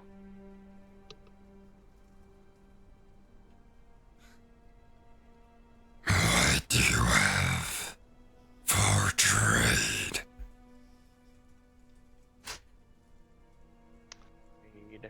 Calicat slowly reaches into his shirt and pulls back a bandage and slips out a silver dagger and says, got a dagger. Very shiny, very pleasant. Fetch a pretty penny. Roll a persuasion. Okay.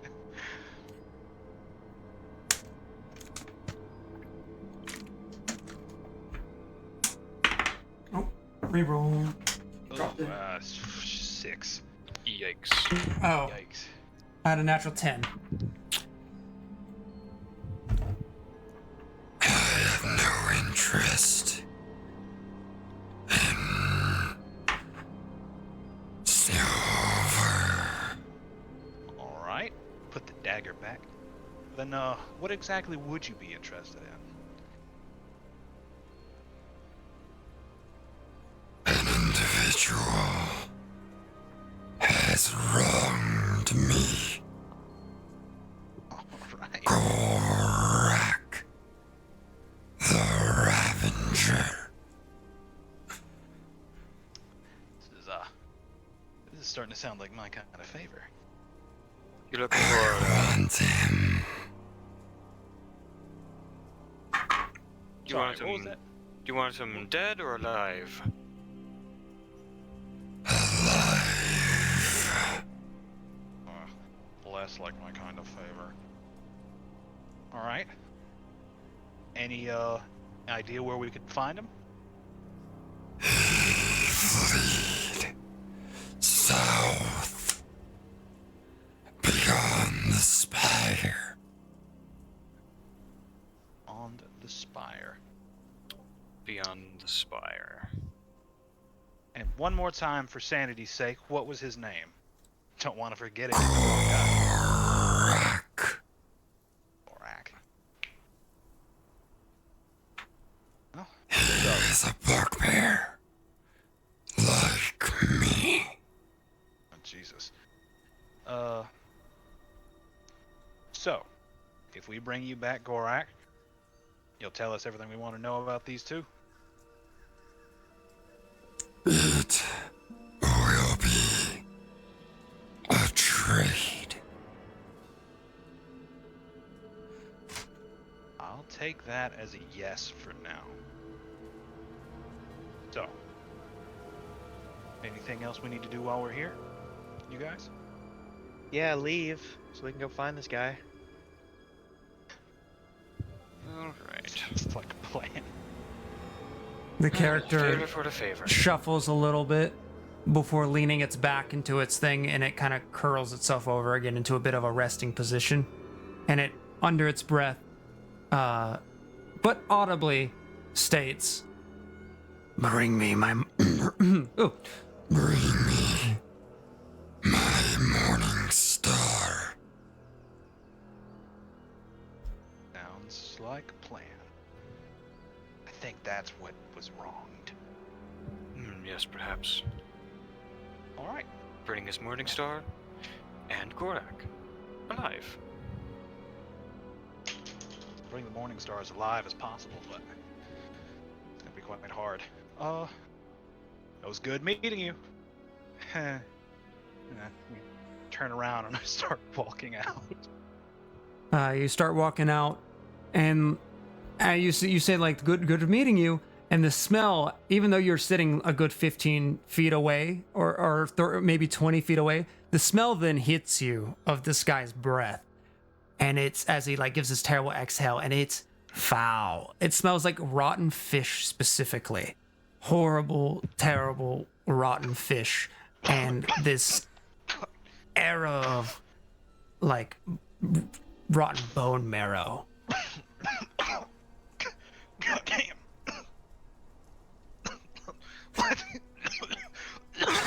Let's go. You guys begin traveling your way out. Right, the sooner I hear the better. As soon as we make it out of the door, I lean over to Astrid and I say, I think that man shit is fur. Yeah. Bugbears are nasty and brash, but I like them. What a charming fella. I feel like I'm poisoned. I had a bugbear friend.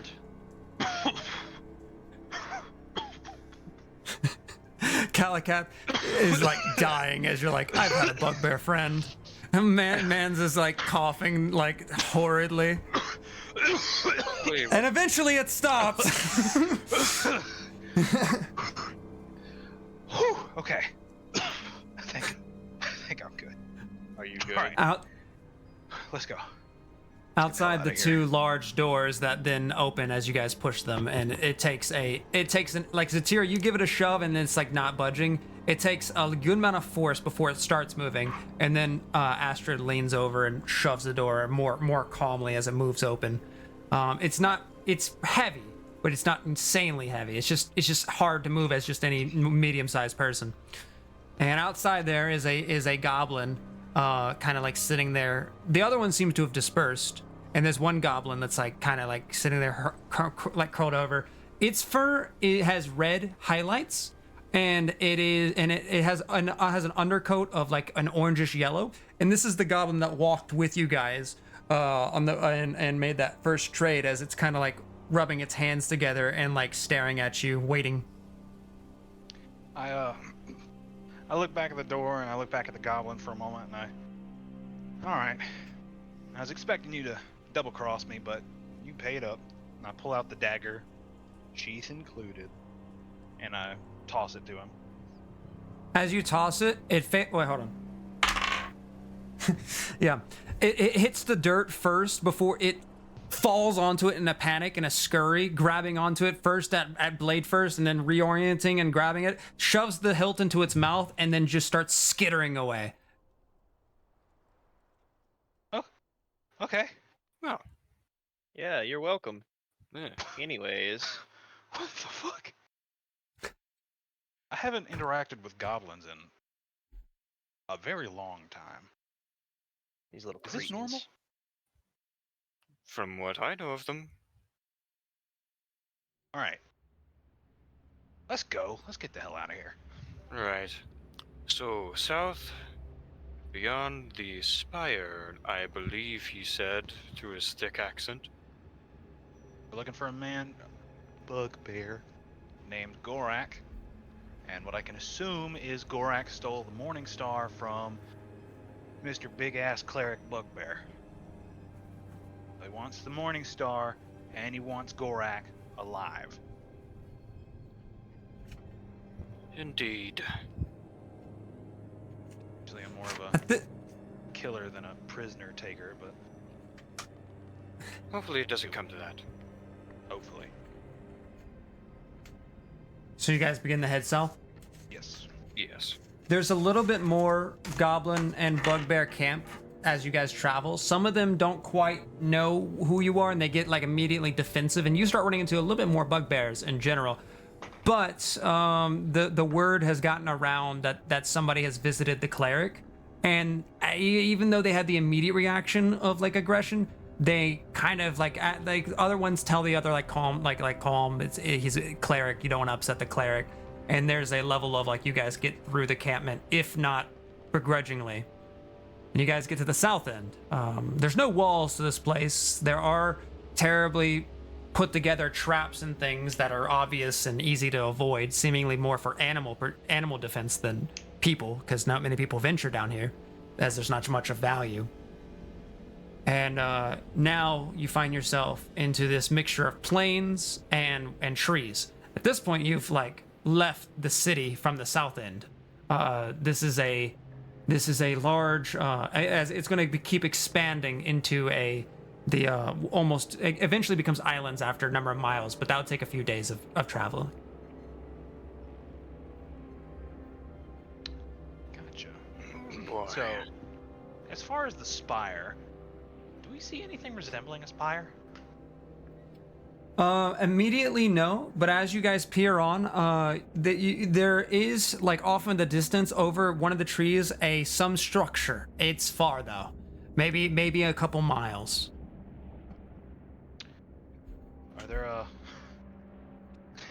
Are there any goblins or bugbears nearby? I would say that you're just outside the encampment, so pretty much not too far if you wanted to get any of their interactions. You guys want to make sure that's a spire, or do you just want to head to it? I want to ask if that's the right I direction, but I we would should like to approach be- cautiously. I would like to be absolutely certain. Right. Make sure we're not heading the wrong direction. Fair enough. We'll turn back and head into the camp for a moment. Turning back and heading into the camp, looking at this part, this is the most lived area. You can see a couple of young bugbears kind of crying out. You can hear them. There's a number of bugbears moving back and forth. Some of them are lugging some meat over their shoulder. There's a whole little civilization going on here. And you can see, interestingly, some of the bugbears, particularly in there's one tent with two bugbears in there. And it's an open tent that everyone can see into. It's pretty obvious, and this would be the farthest away from the human encampment. But here it's the closest, and human encampment. I meant the human city. Yeah. These bugbears have tufts of fur that are falling off of them and shedding, and their skin's exposed, and some of their arms and legs are not proportionate to their body. And they're like on their back with their head leaned back, and they're breathing heavily as there's other bugbears tending to them. It's an odd sight for sure. Avoid that tent. Let's be extra careful about this one. Excuse me. I have a question. If there's anybody willing to answer. Hello, friends. And I wave to. You walk up to Nearby a not bugbears. as busy bugbear. And this one's a more teenage, in the years like 16 age kind of bugbear, and immediately it's like what do you want? Hey, friend. We're visitors with the cleric. Do you mind pointing me in the direction of the spire? It thinks for a second, trying to calculate if there's any way that this is a trick, and it kind of they've been taught that people are not trustworthy, and it thinks it can't figure out anything particular, and it points off, and it's like points in a direction, and you follow its finger to the same location as that architecture. Spire. I give Astrid and Zatira a thumbs up, and I say, "Hey, All right. we were right." Good. I appreciate it, friend. And as we go to walk off while his hand is still pointed, I give him a involuntary fist bump. As we move away. The fist bump makes him jump for a second and reel back, and then like you just kind of get left hanging as it kind of like tries to figure out what to do, and it just kind of like awkwardly moves its fingers in a running position like an anxious person would. Hey, you know what? That's fine. You have a good one, man. Actually, Turn around. actually, I'm curious. Might I ask, what exactly is wrong with your patients here? What ailment has befallen them? He does think on it hard, and then he doesn't give a response and just starts to back away, and does, as it seems like he's not sure if he should tell you, and he tries to walk away without saying anything, but you can continue talking to him if you want to. He's slowly walking away from the situation, not responding. I'm not trying to trick you or trap you or hurt you. I'm just wondering, should it something that we non-bugbears should be concerned about? Roll a persuasion on this guy. Okay, persuasion. Haven't been going too good for me lately, except I get a natural 20 for a 24. All right. You Don't say die. that, he thinks to himself, and then he kind of comes in and he goes, "Bugbear, but won't hurt." And he tries to think on how to try to tell you without telling you, and We eventually won't get he sick, gets is what to you're a point. saying. That's what he's heading towards, and he goes, "Yes, yes, Understood. there, man, they're growing up, growing up." Growing up. What could Yes. I infer from that? Growing up. Roll an intelligence check. Sounds Okay. kind of self-explanatory to me. They normally don't have crazy weird. It's a 7. Crazy weird growing limbs and losing patches of hair. A 7, Just jump 8. from being children to adults. You're not sure. But on that note, Calikath, I will say with the 7 that these things are fully grown bugbears undergoing this Oh. transition. Oh, never mind that. But you're not sure what that could mean. It's a very odd thing to hear. And you could definitely inquire more on him or other people if you wanted to. Growing up. As in, growing more? Growing different? Was DM was Jacques doing that? Roll you can roll a history check, and then Zatira, you can roll. Excuse me, my brain. You Persuasion. roll persuasion. Persuasion. Sorry. Understood. Rolling my persuasion. Yikes. 11.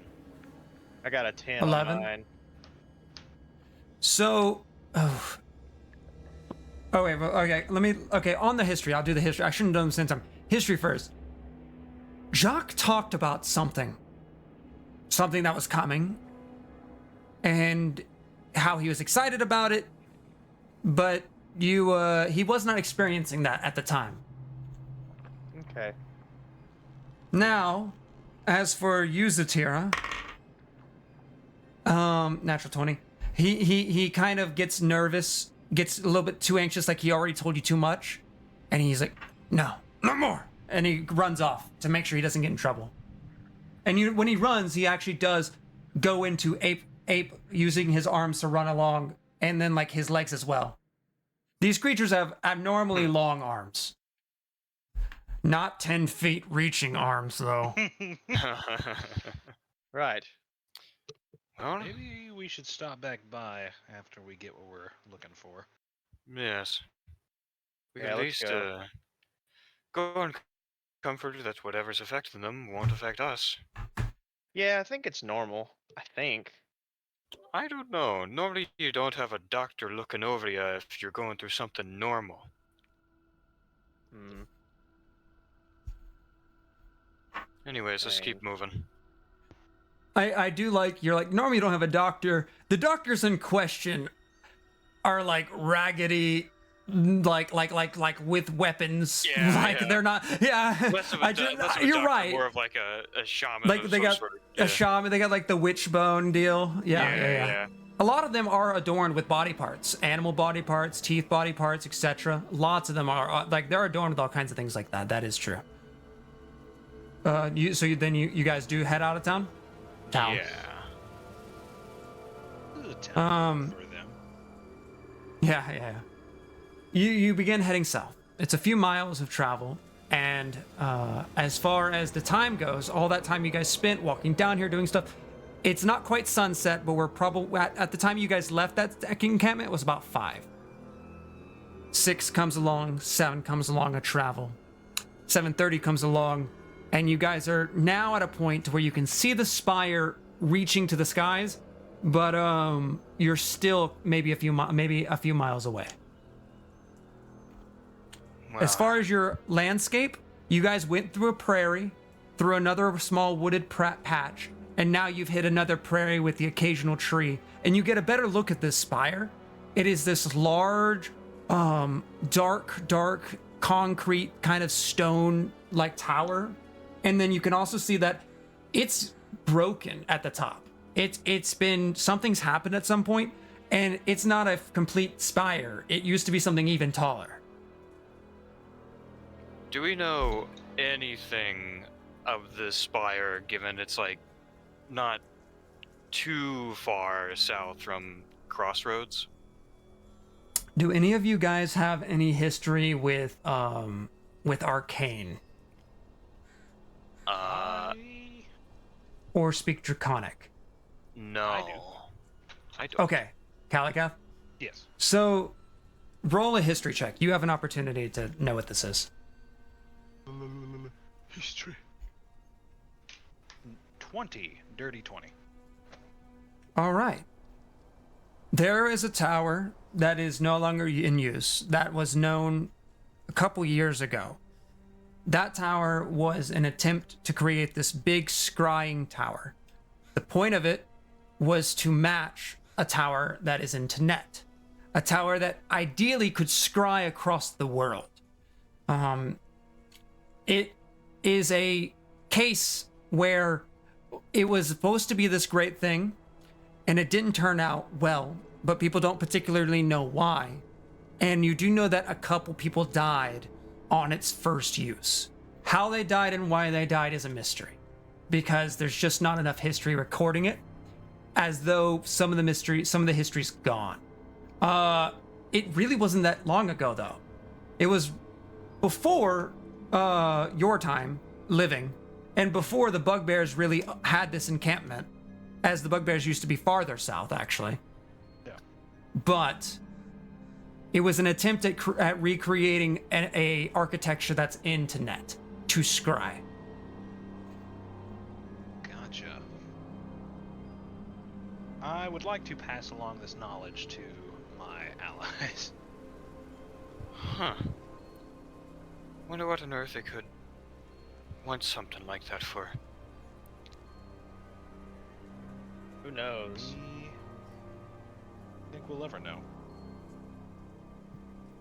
Well, how far away is this tower from us currently? Couple miles. It's about 7:30 p.m. It's getting dark, but it's not quite dark yet. We're treating it like daylight savings. It's spring. Like you have about an hour and a half till dark. Do we want to try and get to it, then maybe set up camp for the night, or do we just want to try and set up here? Do we just want to keep going? I'd say it'd be worth it to just keep going. Get it done probably- before the end of the day. Probably be best. All right. Sooner the better. Maybe set up camp when we reach the edge of the prairie, Sounds or at like least a plan until we to get me. a little closer to the tower. Understood. You guys press on for another half hour passes, and at this point, you are just about a half mile away from the spire.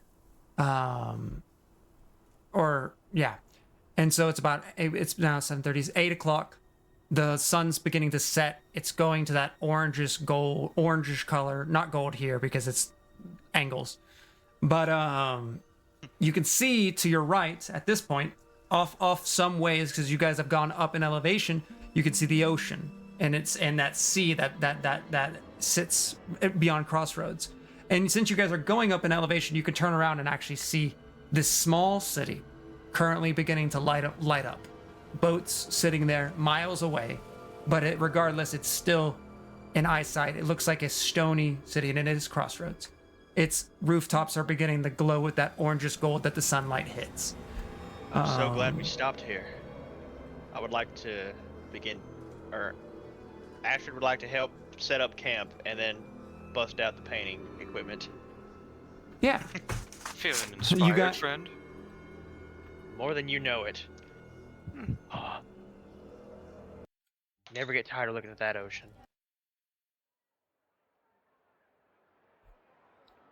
You guys set up camp. Do you guys want to set up camp any particular way? You guys, how would you guys as your characters? The minimal for me. I would like to potentially, like, if there is some place to, like, I'll have like our lantern lit to give us a bit of light, but not like super like noticeable light for us to work with. Also, like some light for Astrid to work with while he paints. And I'll just have like a sleeping bag with me. I'll use my backpack with my stuff as like my to rest my shoulders and head on up against something, and just trying to keep like a keen eye out while I'm laying down, getting comfortable as well.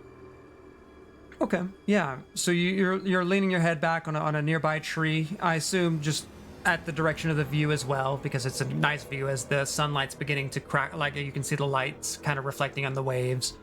It's still those waves are miles away, but it's a nice sight. And sorry. While we get set up to rest, I want to use my ability, Song of Rest. Without the lute, and I start playing a pleasant tune. If anyone has to roll any sort of hit die, you also get a free 1d6 with it. How pleasant. All right. If anyone's There's this really nice still. scene of Zatira relaxing, closing their eyes, just kind of enjoying this break from the city. And there's Astrid currently set up. Astrid, how do you set up your little art supplies? Do you kind of do it on your lap, on the floor? How do you do that? So I sit down, legs crossed, and I kind of angle my canvas, and then in my left hand, and then I start drawing and shading with my right, of course, and my paintbrush that Calic hath fixed. And I when I need to get another look at it, I will like lean my canvas over and just like take a look. Like how they sometimes in like the movies or the cartoons, they'll like put the thumb up, like up to the like then angle it and stuff, and like. Oh yeah. They give it the measure distance. Yeah, tongue is sticking out right now, and then I'll just keep painting. Oh yeah. I got you. Oh, there's this wrong music. Sorry. What the heck is happening? There's a really intense painting scene as everyone's enjoying their time. Is there for you guys? Is there any open flame right now?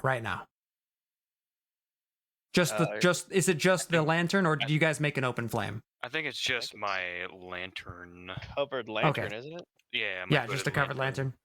There's the covered lantern, and then Calcath, you're plucking away as the tunes go on, and you guys are like that for 30 minutes to 45 minutes as you're working along, Astrid. Eventually, night comes, and you guys can see that this the Sunset City becomes just this glowing ember. You can't really make out many details anymore from the distance and without the light, and that it's just torchlight. And Astrid, I want you to roll a perception check as you're the most looking in that direction and about to be packing. At this point you're packing things up. All right. Perception roll. 23. Damn. 23. As you're packing things up, it's just for a moment as you're kind of like putting things away.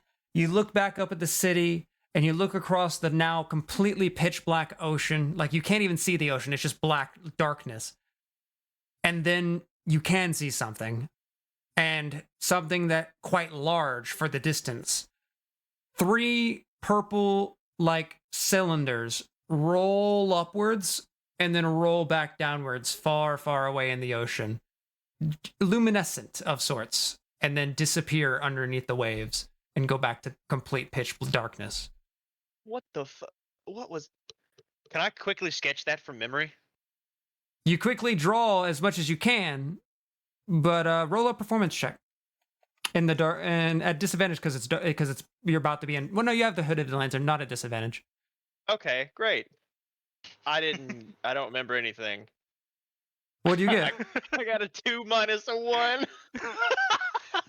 Good God Almighty! Why did it have to be performance? What the hell? You rush to make it like these 3 lines, and they're lines. They're three curves. Some of the paint bleeds through. I just throw away that painting. Just fuck it. I don't care. Okay, Anyways, you grab it, throw it out. I tell them about the purple luminescent cylinders from the ocean. You saw a fucking what? You heard me. Does that sound like anything that any of us would know anything about? Also, considering none of you guys are seafaring, no. Was it near the whirlpools? You didn't, on that matter, you didn't see any of the whirlpools nor the ship that went out to go deal with them. It must be farther out. Okay. Okay. And as time passes, eventually you guys find some sleep, laying your heads back underneath a half moon night. Time passes, and you guys then wake up in the morning with the sun rising.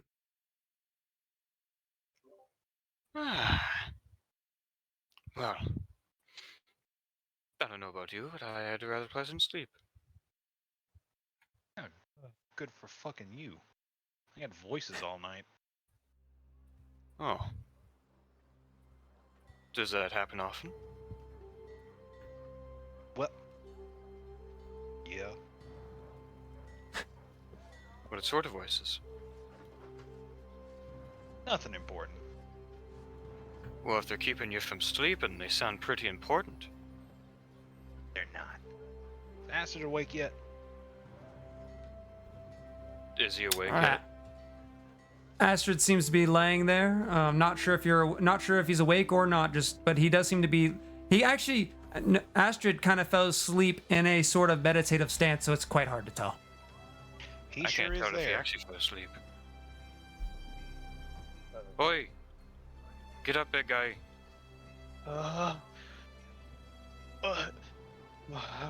Marco? He was asleep. Come on, let's get moving. We got a mission to do. Oh God. Fucking. And you guys spend about less than 10 minutes. You didn't have much out. Packing up your things, putting on your backpacks and things along those lines. You guys do have food with you, stuff that's been prepared back in the city. You guys eat some cooked fish that you already had, some bread that you carried along with you. Drink from your water skins and get up. Now only a few, only not even a whole half mile away is the Spire. And you guys are in this wooded area. Well,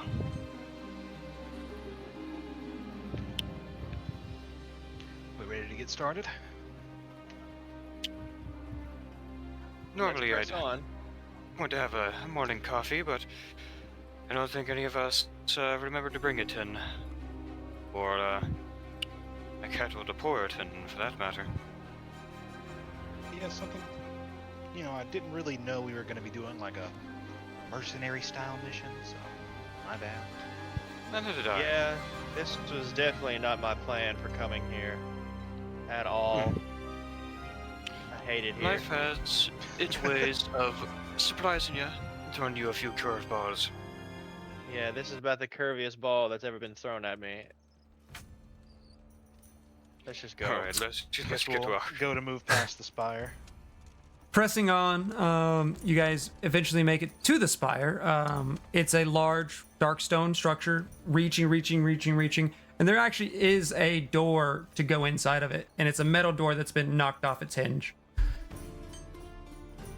How lit is it in here? bro, Morning's come. Lit, bro. It's pretty. You can see now. You're not in the spire. You're outside the spire. Dang it, Cameron. It's well lit. It's Well lit, lit, bro. dude. It's lit, dude. Let's go, baby. Nice. Anyways, back to the point of the back to the.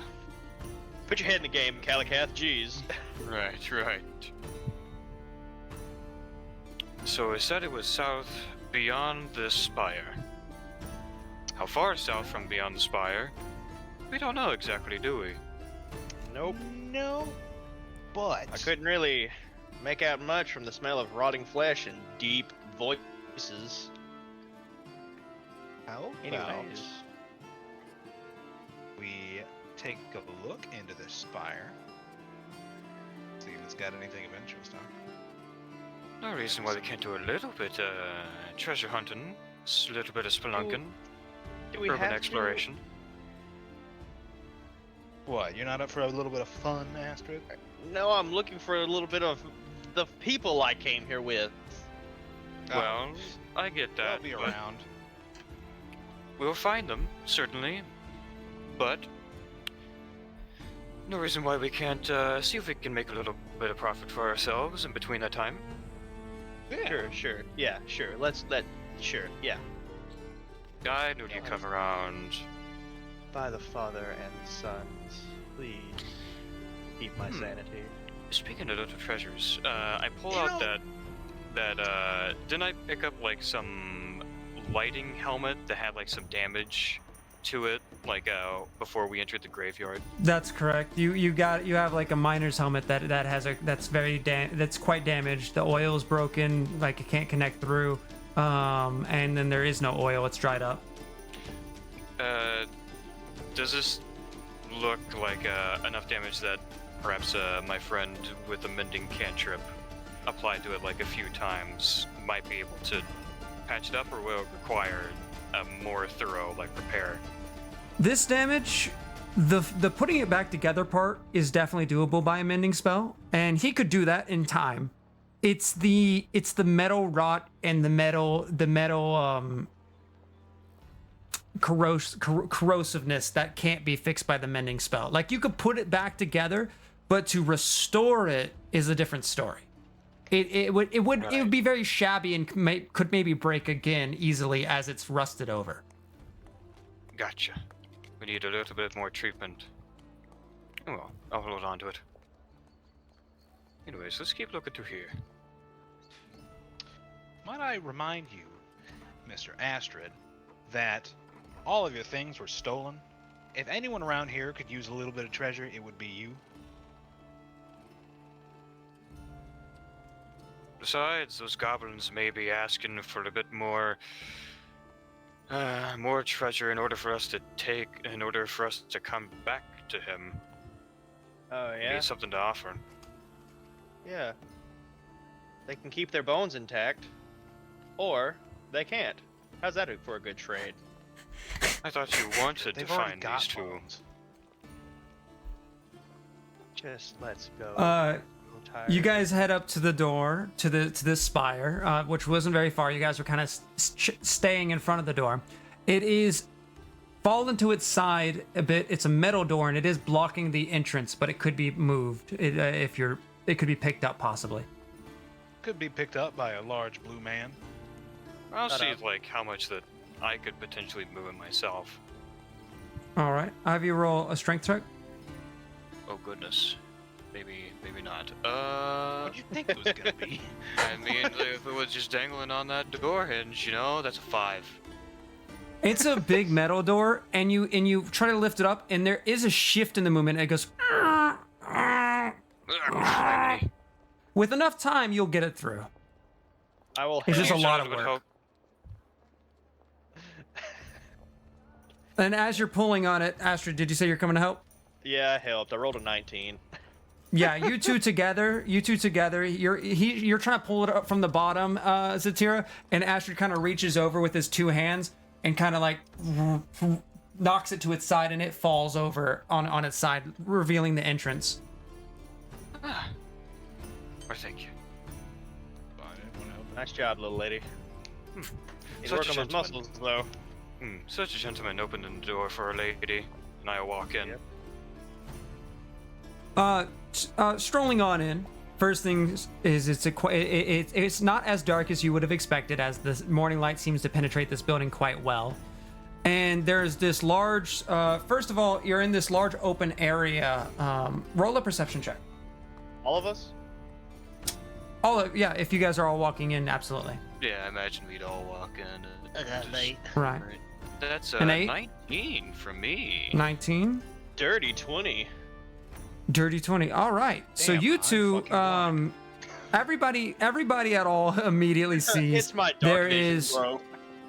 there is this pit that was recently left behind. It seems that somebody had created a fire pit indoors, and along with that, there are signs that stuff has been moved around in here. Dust, unsettled. Some of the shelves seem to have gotten things pulled off of them. You're not sure what, but it seems as though this place has been recently disturbed. Can we determine how long ago this was recently made or disturbed? Roll an investigation check. Kia investigation. That's a 21. Lit. Yeah. Say- So as you're, I'm sorry. Yes, Justin. No. Finish your description. You look around and you can gather from looking at everything that it probably happened within the last day and a half. Goodness. These two were not far ahead of us, it seems. This happened like a Maybe- day or two ago. You think it could be our guy? Not sure. Don't know why they would be here. I don't know. Let's take a look Suppose we around. can leave some loot behind. Yes, indeed. You said that there were a shelf. There was a shelf. There's a shelf that seems that there's evidence that things have been pulled off the shelf. Like the dust is unsettled, like things were grabbed, perhaps from the shape of it, bottles, boxes, little things that were left behind previously seem to have been taken. Whoever they were, they left in a hurry. Yeah. Stay on your guard. I don't know if we need to be on our guard. They would have been gone for like a whole day by now. Assuming they left the building. Yeah, I mean, they gathered all of this stuff, whatever it may be. Could I be guess we'll one take room another in the look. Spire, might be more. Right. There is you're saying there could be more rooms at the end of this square room. There is a jut out that makes a circular staircase going upwards Case. up the spire. Good point. I'm gonna make Right. my way towards that staircase. Walking up to the staircase, you see that it's made out of old wood that is seemed precarious at least. There's obvious signs of rotting, and some of the stairs themselves have actually fallen through. Watch your Test it footing to there. See if it would hold my weight. Mm-hmm. You using the first few steps, you put some weight on there. It creaks and bends, but it holds. All right. You guys, let's take these stairs one at a time. Astrid, maybe stay down here for a bit, and I'll Fine. start walking my way up the stairs. We need your big hands in order to catch him when he falls. As I walk up the stairs, you just hear an echo of, "No, just let me hit the ground, please." Don't It worry. echoes its way down. I was already on that. A little bit of rubble kind of finds its way rolling down as you're walking up. Each step creaks and cries as you step up. Zatira, are you following? At a proper distance, of course. I'm gonna watch him go up like 20 or 30 feet ahead, and then once he doesn't collapse, I will then slowly follow. Slowly following. You make a point to avoid each step that is like obviously like missing or broken through. Cameron, I want you to roll a dexterity check.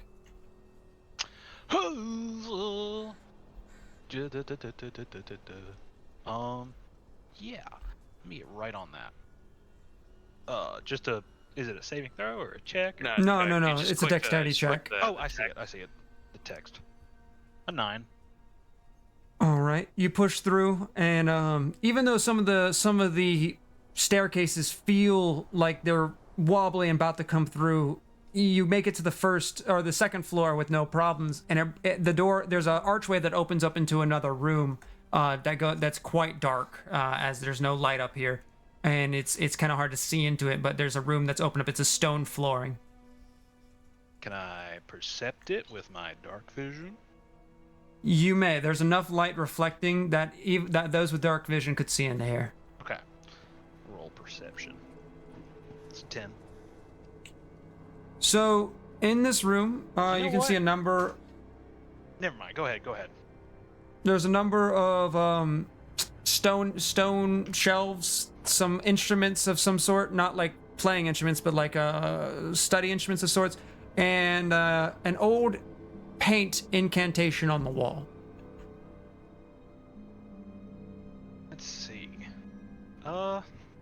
Trying to look at it, Kalakath rubs his hands together and just quickly slaps his hands against his face and casts a light cantrip on himself. With that, you brighten up, and you can now read it. It is in Draconic. And Zatira, dexterity check real quick. Understood. Whoops. Kia.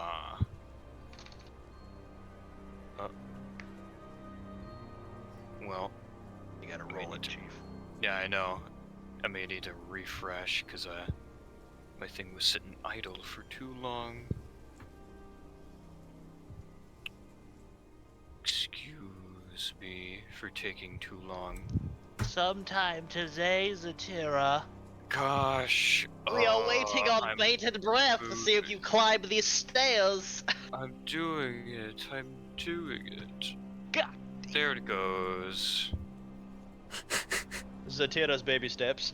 That is a 19. 19. You make your way up the stairs, perfectly fine. Each step creaking. And Zatira meets you in that room, Kalakath, and there is an arcane sigil on the wall. Now you lighting it up, it reads sight. Well, this makes no fucking sense. I point at it and I say, it says sight. Can you see? Well, you said this was originally for scrying, right? Or at least that's what it was intended for. Kalakath takes a long look at the draconic words again and squints his eyes real hard and he says, okay, it makes a little more sense than I thought it did. Alright. I do want you to roll an intelligence check real quick. Oh, god damn it. Just straight intelligence? Straight intelligence. 17. Okay. You do know that this is a bit odd, though, because divination magic is typically written in Celestial. Oh. I point at Zatira and I say, something ain't right about this place. This is written in Draconic. That's not right. If they were using some kind of divination magic, it would be in Celestial. Should be in Celestial. Huh. Still doesn't make any sense, but let's look around some more. Right. Now a little more cautious. I want to look around the rest of the room if possible. The rest of the room seems to be quite cleared. Whatever this was, it's quite old, and most things have been taken.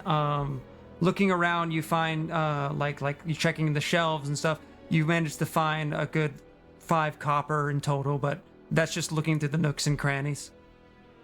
Any like books or like notes of anything like intact? Anything? Nothing like that was left behind. And anything that has been rotted to nothing. Gotcha. Cowcath claps his hands together and he says, "That's right. This place, it was trying to mimic something into net.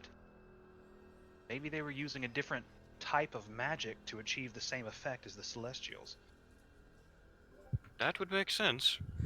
That doesn't lead me to anything, but makes sense. It could explain why it didn't work. Hey, how do we know it didn't work?" I look around at all the rubble and destruction. Wonder You know what they're how doing old up this there. building is? Astrid, we're gonna roll you real quick. I want you to roll a perception check, Astrid. You got it, dude. Okay, that's an 11. An 11. You're looking through and you manage to find through, like, looking around. There's a bag behind that has some food in it, some apples, things along those lines. Oh, hell yeah, is it rotted? This seems to be recently left behind. Hell yeah. Sick. There's a crunch as you're eating an apple. Just the thought of, like, roll a perception check. All right, sick. I passed. Yeah, you found a bag of rotten food. Great. Munch On to up, the other dude. 2. That's funny. Anyway. Zatira, Kalikath. Oh wait, Dennis? Oh, okay, never mind. I mean, like, what else? I guess I eat the apple and make sure there ain't no worms in it. There's a crunch as you eat an apple, waiting for them to get down at some point. I toss the apple. It's like, really pretty good apple. Can I look at the bookshelf? Is there any like? Yeah. Nah. Let me look at the bookshelf real quick. You look up on the bookshelf. Roll an investigation as you're looking through all this, like, old, torn up pages. Investigate. 18. 18. All right. You see that, like, looking at most of these books, they're rotten, destroyed, torn up, etc. Taken. And then you do run into one sheet that looks like it's intact, and it's separated from most of them, but as you pull it up, it is written in Draconic. I'll take it. All right, you fold it up nicely. It's just a sheet of paper, and you put it in your pocket. Have to give that to Cal later. I guess I'll help myself to some more of that food. I guess. I think we'll head back down the stairs now. No, not yet. Yeah, just it. Not yet. Just keep looking. Food. Oh, don't come down yet. No, guys, stay up there. Is there more stairs leading up? Is this the only room that we see up here? There are more stairs leading up, yes. Damn, you know what? I didn't even consider that being a factor. We should probably continue going up carefully. I shout down to Astrid, "Hey, we're going up another set. We'll be back in a little bit." A piece of paper that I can't read that you might be able to. All right. Alright, never mind, we're going back down then. Down. Oh, we're coming back down. How Yeah, we'll tall? just How about I just stretch and step on my tippy toes to like meet them halfway? Yeah, and as you do, you roll a dexterity check. Who is you? Sorry, Astrid. 5. 5. Damn it. The first piece of the stairs crack beneath your weight. Oh, and then you take a step back. Steps. Is it what? Oh, I thought you were meeting them halfway up. No. Like kind of like reach up You because want to I'm. stay I got you. No. I got you. Man, I was like, overestimated just how tall he was, trying to meet us halfway from the top of the I- stairs. Well, so they don't have to come all the way down. I get you. I don't need that you. sass. The stair you leaned on did crack, and you were like, "Yep, this is a good idea not to go up these stairs." As you pass that paper up, Zatira, you grabbed it, right? Yeah, I'll take it. Watch your And step. Grabbed in your someone- hands. Someone broke this bottom step. Watch your step. Man, I wonder who did that. And I'll pass Not- the book to Kalakath. Probably the guys that were here last. Shit. that Kalakath, you paper, received a no? folded piece of paper. Could have just paper airplaned it up. All right. They We don't didn't have teach me those. how to do that. Anyway, I whip open the paper dramatically, and prepare for a reading. Dramatically, you whip it open, and there you see it is a spell.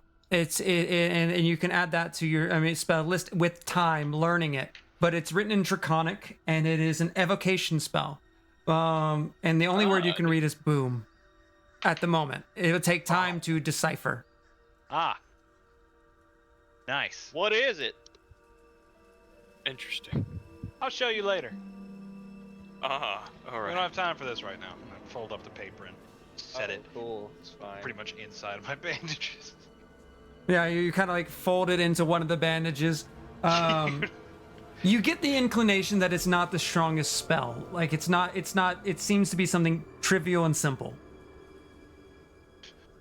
Boom, a boom's a boom. Boom is boom. A boom is in fact boom. You guys Right, traverse another- upwards the stairs, sharing a boom's a boom, a boom's a boom. There was a And boom. you guys get to the second floor. This one opens up into another room. Did someone say boom?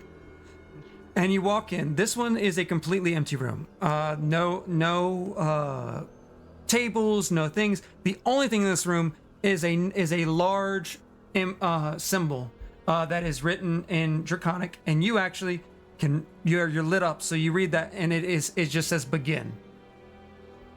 It has an evident place to put your hand. I want to be careful with that.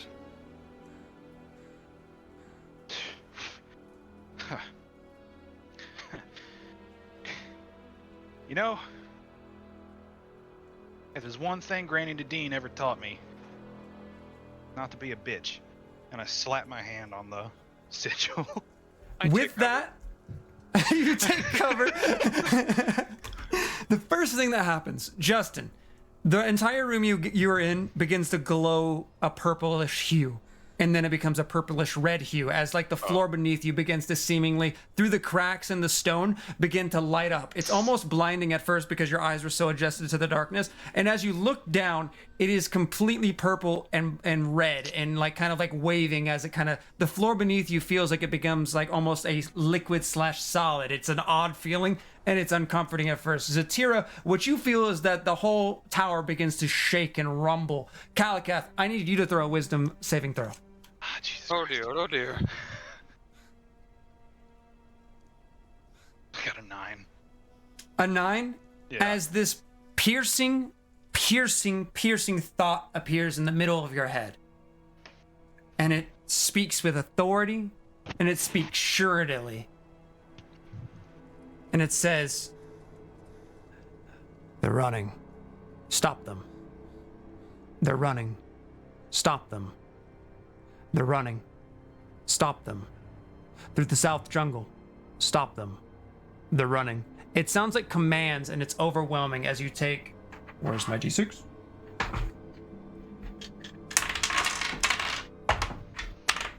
I dropped them all. I don't like hearing that many d6s being rolled. No, those weren't all D6s. It's one D... yeah. Oh, okay. Rolling now. As you take 6 psychic damage, and as you're trying to force this thought out of your head, your hand does stay firmly in place, though, incapable of moving, as the bright purple light begins to glow more and more.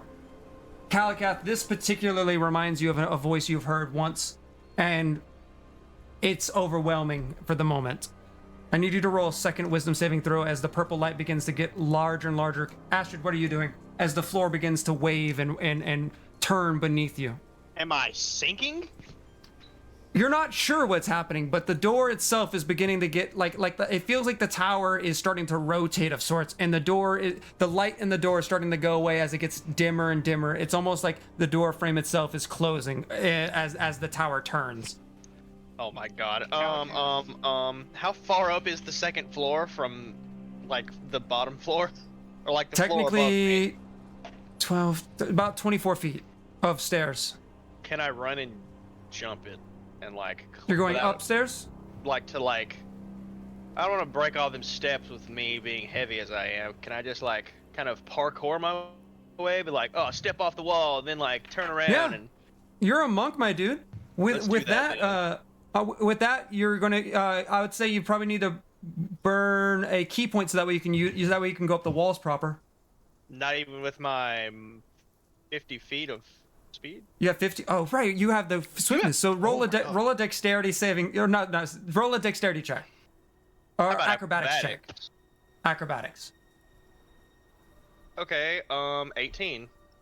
18 as in the flurry of what's happening, you're like trying to move on the floor. It's wobbly. You take a step to the right, you take a step to the left, and it takes just a second before it clicks in your head how this moves. You know, like precisely that the tower is rotating and that the floor itself is wobbling with it, and you know how those movements are. So you push off of the most recent hardened surface and you run up the side of the wall, and you're beginning to run your way up the outskirts of the wall, up the cylinder. Zatira, what are you doing during this? I am trying to brace, and I will look at Kalakath and shout, "What the hell are you doing?" As you brace on the wall, you look to Kalakath and said that, and Kalakath's face turns, and there's this white light piercing out of his eyes and his mouth. Oh, shite. Kalakath, you don't hear him, as there's this ringing voice in your head.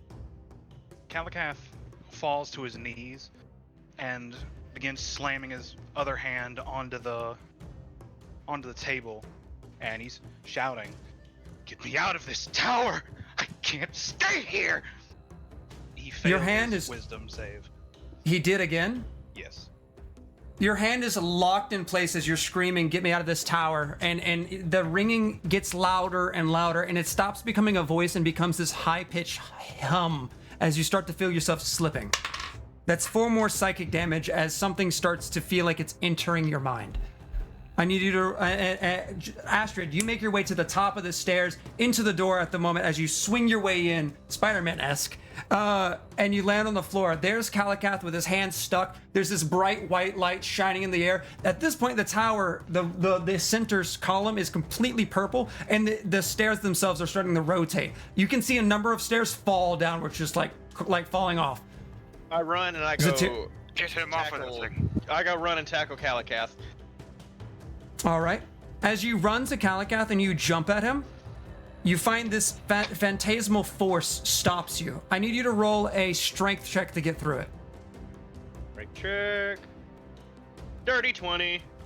Dirty 20 as this like sort of like field kind of stops you, and you shove your hands through. It hurts a little bit, but you ignore the pain as you reach it, and you grab you to hit the back of his shoulder, who's currently on his knees and his hands stuck in place on this thing.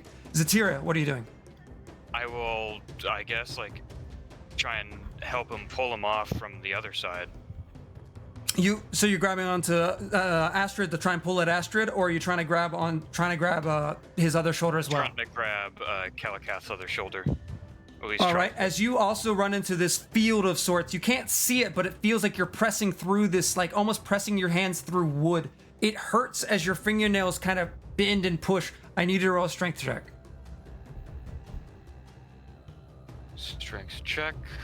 That's a 6. Unfortunately, as your hands get to a certain level, you reel it back in pain, and you can see a little bit of blood trickling from the fingertips as you grab your hand, and you don't quite get to him this round as you try to rethink on how to get through this. Kalakath, saving throw wisdom. All right. Dirty 20. Dirty 20. At this point, your hand begins to your hand does not let go. But that pain and that sound subsides, but the ringing stays. There's no voice, there's no thing, and that thought that was into your head seems to leave as you go into this moment of complete silence. While this And then you starts have a happening, vision. During this time, Kalakath's bandages slowly start to loosen up around his body. Mm-hmm. And I have. There's these like lights that are sort of appearing. It's an odd tone as your body yourself almost looking kind of like a bomb that's lighting up, but you have this vision, and you go from the voice, and there's just this ringing sound. You can't hear anything, but you can see something. You can see a bugbear sitting down currently with on his hands on his legs and a mace to his side, a star, specifically a morning star. It has the bald end, and he's looking at the sea, and you don't know how you know, but you know exactly where this is as you scry upon him, and he stares at the sea, and there's currently a makeshift boat to his side. Before you, there's like a small moment as you get pulled back as Astrid has you in his hands, and Astrid, you pull him off of the hand thing. What did I tell you about touching strange shit? I like half Al? looks gravely over at Zatira and says, "The bugbear's running away. He'll be across the ocean before we can get there." You saw him? We don't have long. He's near the ocean on the shore somewhere. He's got And a as you boat say, we don't already. have long. A massive piece of the roof collapses in. Ah, shite. Let's get moving. All right, time to go. I scoop them both up and put them over my shoulders, and I jump down. There's 1, 2, as you go, you look down the 26 feet, and it looks like all of the wooden stairs have broken and crumbled away. And you look up and you see pieces of rubble starting to crash down. Do you jump? I do. Yep. You take that plunge and you start falling the 26 feet. You go left foot first on the floor and then the right foot into a what do you call, like a almost kneeling position. You take no damage because of your monk feature as you stand up and you start running off. Guys, you're just being carried. Do you guys fight, or are you guys cool with that? We Well, gotta I'm fine go. with him carrying us out. I'm passed out at this point. Okay, you're unconscious. Zatira's just accepting this. You get into the room and you're at half movement as the floor itself's feeling like jello. A piece of rubble crashes to the side. I need you to make a dexterity saving throw as another one starts crashing on top of you, but you manage to see it coming. Oh, Dex, save. 14. 14? Hold on. 14 as you manage. Oh, actually, no, that. Check my paper. Okay, you actually just managed to dodge to the side and land as a big piece of rubble crashes to the ground. Problem is, there's no exit. You have a glowing calicat so you can see because the light's gone, but the door itself has completely been covered up as the inside of the tower is twisted. Ah, shite. Oh God. Is it still twisting? And it stopped twisting. The lights have turned off. The floor itself is starting to settle, but there's no door. It's rotated already. With that, another crash of rubble. What are you guys doing? Zatira, what are you thinking? Do you think you can break through what's left of this? Where the door was? Possibly. Then give All it a right. shot. Quick. Okay, and all I would right, like use that- to get them both off my shoulders, and I would Yeah, like do to summon my astral arms. Calicath slumps to the floor, unconscious at the moment. Zatira kind of catches themselves and like gets out of a crouching position, and you boom, 2 glowing astral arms as you go running, and you're gonna punch the wall. Is that right? Yes. All right, I want you to roll an attack. Actually, I'm gonna have you roll the damage Oh, because you damn. will land. Okay, It's a wall. you got it. And I also do, because I summoned my arms and I was near the wall, I do an Oh, additional yeah. 2d4 force damage. So that's 5 damage True. initially, and then unarmed strike with astral arms. That's 4, 5, 9, and then bonus action punch, I guess. Do that. All right. Okay. So it's 7, and then 12 damage. 12 damage. 12 damage. As there's the big explosion that happens, like some of the rubble that was crashing gets knocked away as there's a moment of clearing in there. You go running up, and with your first punch, you crack the, like, this is your actual fist. It cracks the door. It doesn't fully break through, and then your astral arm comes following up as a second hit. As it collides with the rubble, there's a whoosh as light starts peering in. The wall had 12 HP. As you crash epic. your way through, I then turn Oh. around and jut out my my other astral arm. Zatira, grab my get Cal. Come on.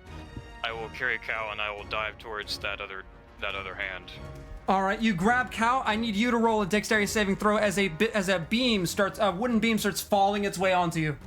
It was about to land on the cow, and you try to grab That's Cal an- out of the oh, way. That's an 18. It was almost a 1. Good God. Oh, my as you God. grab him and you rip him backwards, a pillar lands right, a wooden beam lands right where Calicath's body was, and you pull him right out of there. You reach your hand up and grab a floating astral arm as you start being glided through the building, sliding on the floor. It's like pulling your way towards you, and you get up, and eventually that hand covers up Astrid's hand, and now you're grabbing a real Goliath's hand as he pulls you out, and you guys get ripped out onto the open. You land on your back in the sunlight as the tower begins collapsing downwards.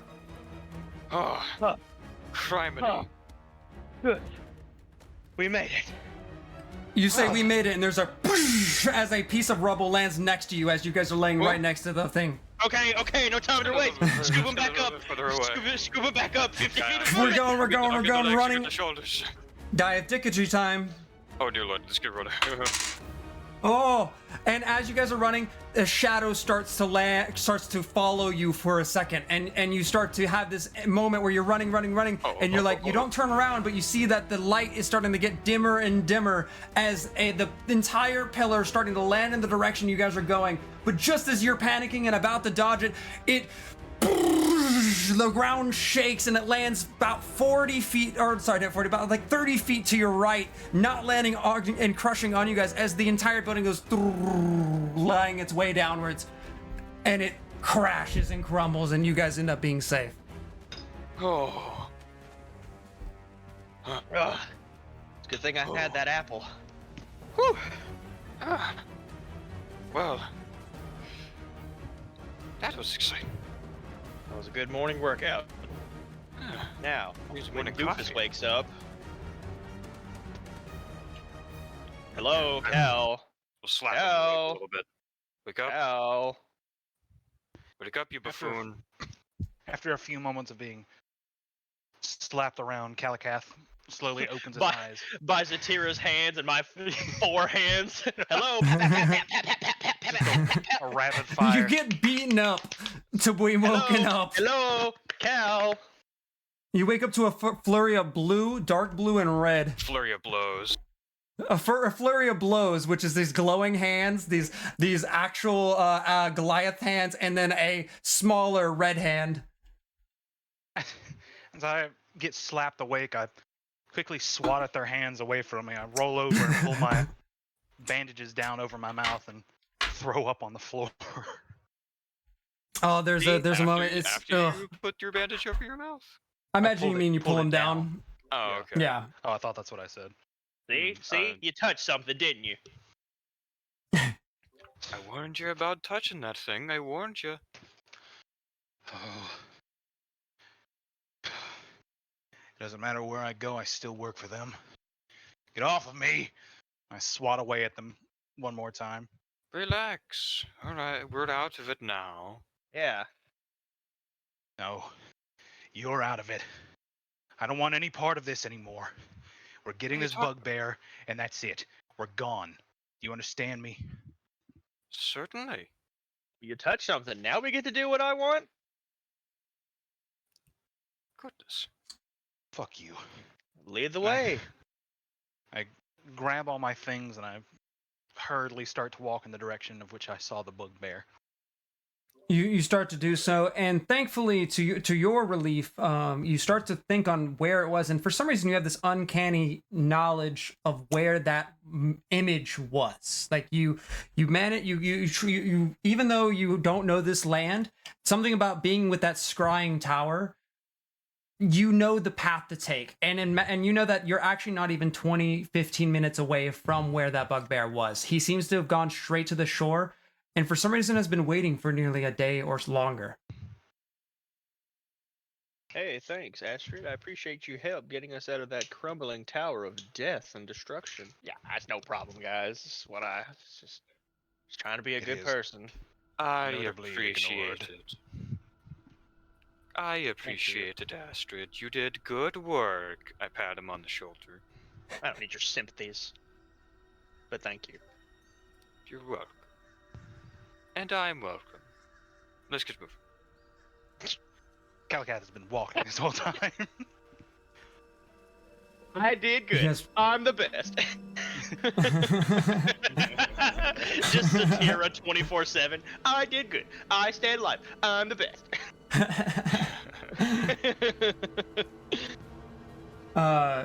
You guys progress for a bit, and you end up being about 5 minutes away from where the bugbear would be before Kalakath knows to tell everyone to hunker down. How are you guys approaching this beach side?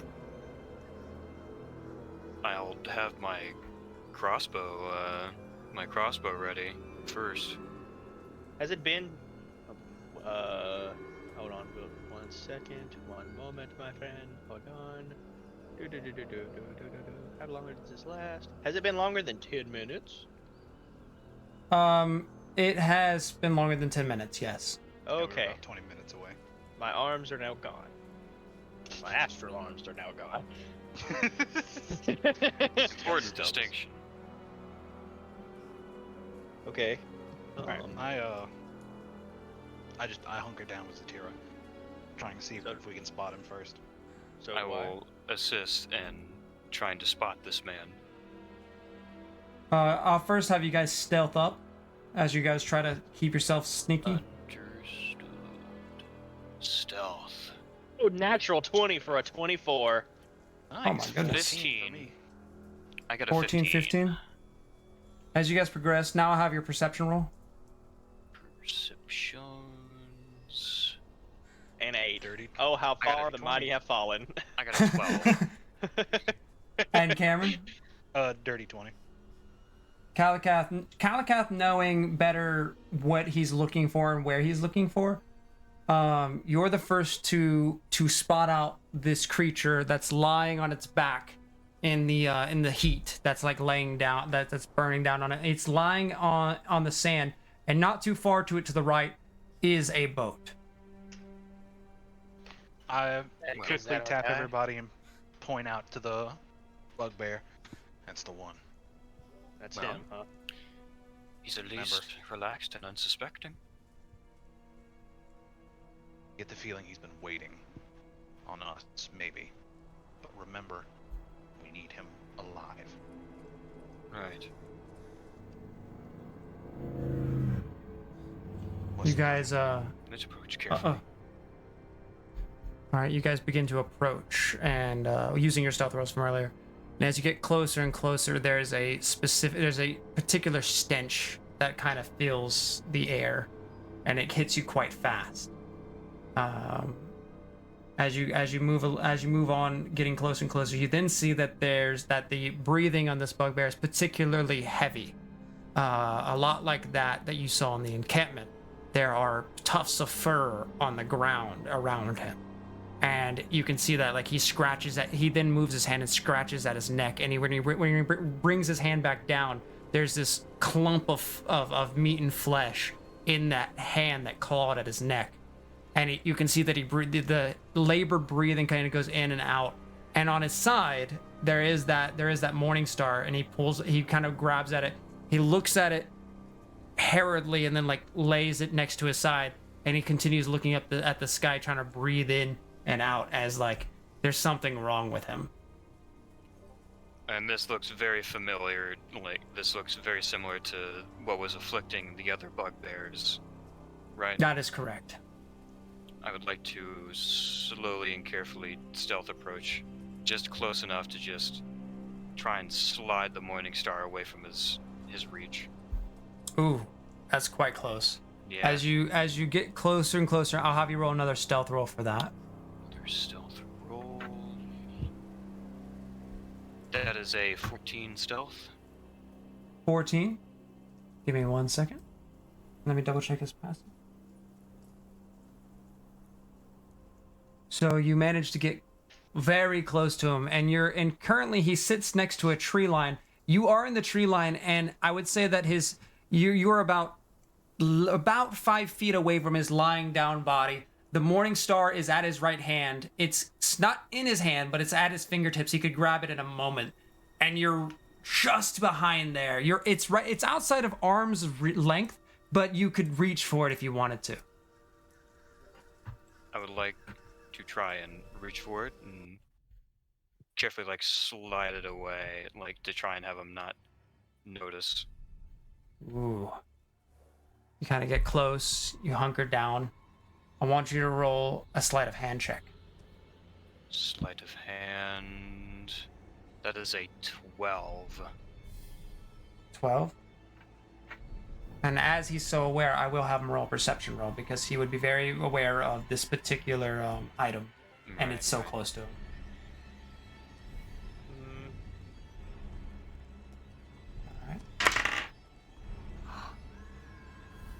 As you reach your hand through, and your hand just goes over the morning star, just about to have a place to grab it, the hand that was resting quickly snatches it.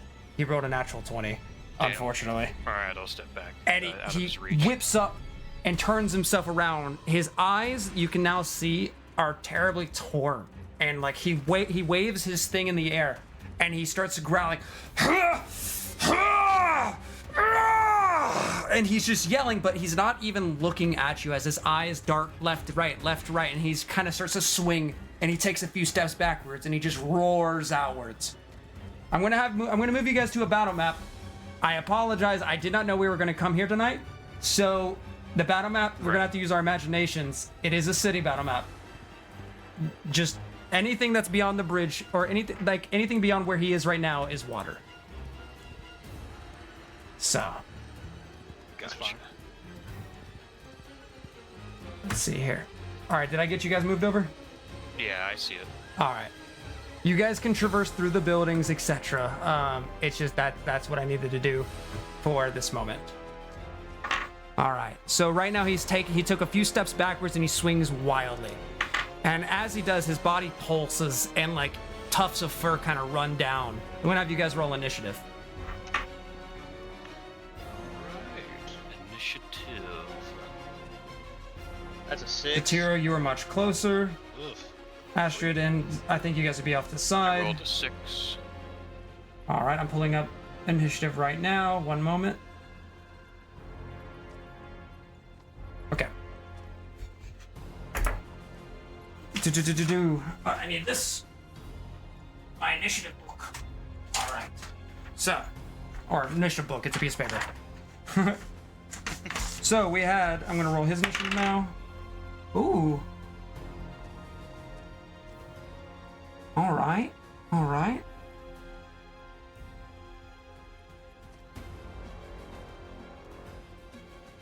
There it is. All right, so who had the highest? I had a 6. Katira was 6. Was that the highest? Justin, Then who? Hello? Justin? I had a 6. Justin with 6. So that's I Astrid was with 3. 6. Calicath with 3. And our buddy here. All right. And you said like his eyes are like very cloudy, like you can't exactly As see it- us. He looks like he has terrible cataracts as his eyes seem something's wrong with him as he swings wildly into the air. But also, the more he's like breathing, the more hair and tufts of skin are falling. Something's very wrong with him. Or, yeah. So we're gonna start with Zatira. You're the first to act. Wow. Okay. I will at first like try and talk to him in common and say, "I'm hoping you speak common. Maybe we can negotiate something. I'd like to bring you in alive.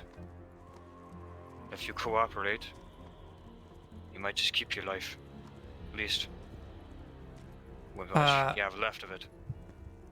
All right. And do you have any action, or do you wait for his? I'll have you roll persuasion on that first. 'cause that's important. I'll have like my crossbow like ready to shoot him in a non-vital area If he tries to attack me. Roll a That is persuasion. a 13 persuasion. 13. As you're trying to coax him down and calm him down, he stops breathing heavily. He takes a few steps. Is that the end of your turn? Yeah, that'll be the end of my turn. Still having my crossbow ready to shoot in case he still doesn't want to comply. Mm-hmm. While you're speaking, he's like, his breathing is slowing down and slowing down, and he's like, and he's starting to listen to you, and you're like, if we want to take you in, this, and at a certain point during that, his ear twitches as he catches on to where you're coming from, and he swings the club. All right. All right. Let's see. I gotta make sure he's in range. So, My you're attack gonna have to will excuse go me. off right after his, I imagine. Yes, it will. All right. Yes. Okay. So he swings at you with his club. Let's see here. I'm gonna roll digital. Well, no, I'm gonna roll digitally. Hey, y'all give me a second. All right. All right. Does an 11 break your AC? No, there's a miss. You quickly duck downwards and clink, fire the crossbow. Roll to hit. All right. Kia. That is a 17 to hit. I'm trying to hit a non-vital area, Yep. dealing 9 piercing. 9 piercing. That hits as 9 piercing the arrow sticks into his side. You see that he doesn't have much of a reaction, but his heavy breathing kicks back up as the adrenaline kicks back in. He stops with that focus that he was doing. There's something very wrong with him. Oh, All right. boy. That would make it Justin's turn. You know, just place him after me. He's not here. Yep, I'll Yeah, do that. stepped All right, Cameron, it's your turn. Hey, a thought just hit me. What if the cleric meant? What if he wasn't worried about us killing him? What if he just wanted him back before he died? Cause this looks pretty deathly to me. He said this Okay. man had wronged him. Bam, back. Exactly. Oh. You can't do much to him if he's dead. I imagined he wanted to execute him himself. Might be a pride thing. But the point is, I think we should try and make this fast. Right. All Not right. now, but he looks like he's in his right mind. Let's see. How about? Let's. By the way, Justin, we temporarily moved your turn below Kalikath, and then we'll let you run there. That's fine. What just happened? Did I miss something? I They had an shot him- exchange. Yeah, I shot him, and again, he just was like not responding to like my negotiation stuff, and he just seems to be like clearly like out of it. Oh, okay. I would. Ca- I would like to try and use words of terror. So All this, it allows me to have a conversation with a humanoid creature. And Yep. after the conversation, they have to, they roll a wisdom saving throw, possibly becoming frightened. Now, does it say what's the name of that one? Words of terror. Does it say anything about being in combat? No. Not being in.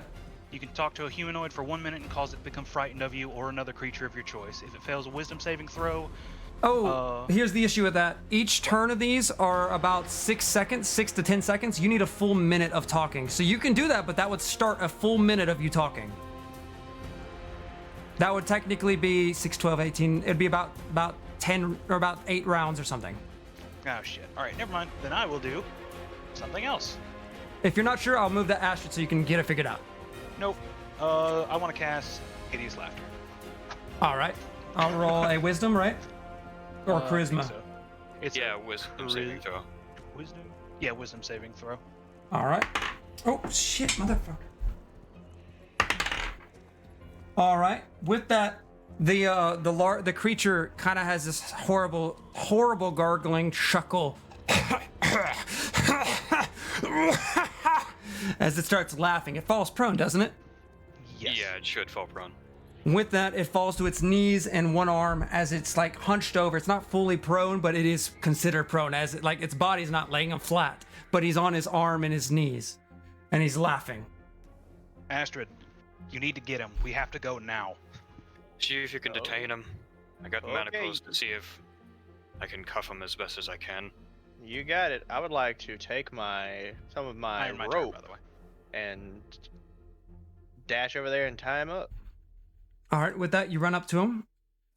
Let's see here. Now, read out Tasha's. Read out the hideous laughter for me, real quick. Creature of your choice that you can see within range perceives everything as hilariously funny and falls into fits of laughter if the spell affects it. Target must succeed on a wisdom saving throw or fall prone, becoming incapacitated and unable to stand up for the duration. If it has an intelligence of 4 or less, it's not infected or not affected. At the end of each Just of its gotta check turns, one and each time thing. it takes damage, they can make another wisdom saving throw. All right, just checking. Shit. There it is. Incapacitated, can't take actions or reactions. All right, but it can still fight that attempt. I want you to, as you try to tie knots around him and into him, I'm going to need you to roll an intelligence save, or not intelligence check, to get proper knots that he won't be able to break out of. Intelligence. Could I potentially check. assist in this? No, because you just fired the crossbow. Understood. How is it? That's a 10. 10. As you do it, you tie those knots and you feel decently comfortable about it. That is your action. Okay. It struggles, but it just laughs as it struggles. Can I bonus action secure the knots better? No. As you feel pretty confident that they're good. That's just a check on how it turned out, but your character did the action. Oh, word. Okay, All that'll right. do it All right. for me. That your turn? Yeah. With that, that's gonna make a Kalikath. Or no, sorry, Zatira, your turn. I will do my manacles like that I have look big enough to like cuff like around his wrists or ankles. As you walk up to put those on, you notice that his wrist is abnormally large. You're not so sure that they will. What about his ankles? His ankles, as you're looking at the ankles, roll a perception check real quick as you rush up there. All right, perception. That's a 5. You don't know, but it doesn't seem like it's gonna be close. Or it seems like it'll be close. I guess I'll just try and fast hands bonus action, try and like secure the knots that Astrid had already put around. All right, yeah. Roll an intelligence check to try and tighten those up. Intelligence check. That is a 19. 19. All right. It does break. Its laughter does stop, but that is its turn as it starts breathing heavy. But the laughter in it stops, and it starts, and it starts building something up. All right, that's gonna make it Astrid your turn, and then Kalikath. Okay. Let me see what would be best. I would like to try and just knock him out. Just non-lethally knock him out. All right. Roll to hit with advantage because he's prone. Okay. With my unarmed strike. That's a 22, or... That hits. That's a 22. Okay. All right. So that With is that- 5 damage. All right. With that, you strike him, in the back of the head. His head clicks off of the sandy dirt and pops back up. Okay. Bonus action, non-lethal knockout again. All right. Here we go. Roll to hit. Okay, a 10. Okay, a 10. This time, when you punch it in the back of the head, its head goes into the dirt, but it doesn't seem to have as much of an impact as it starts to pull at its binds. Okay. All right, Kalikath, you're up. I will. Let's see. Oh, hey.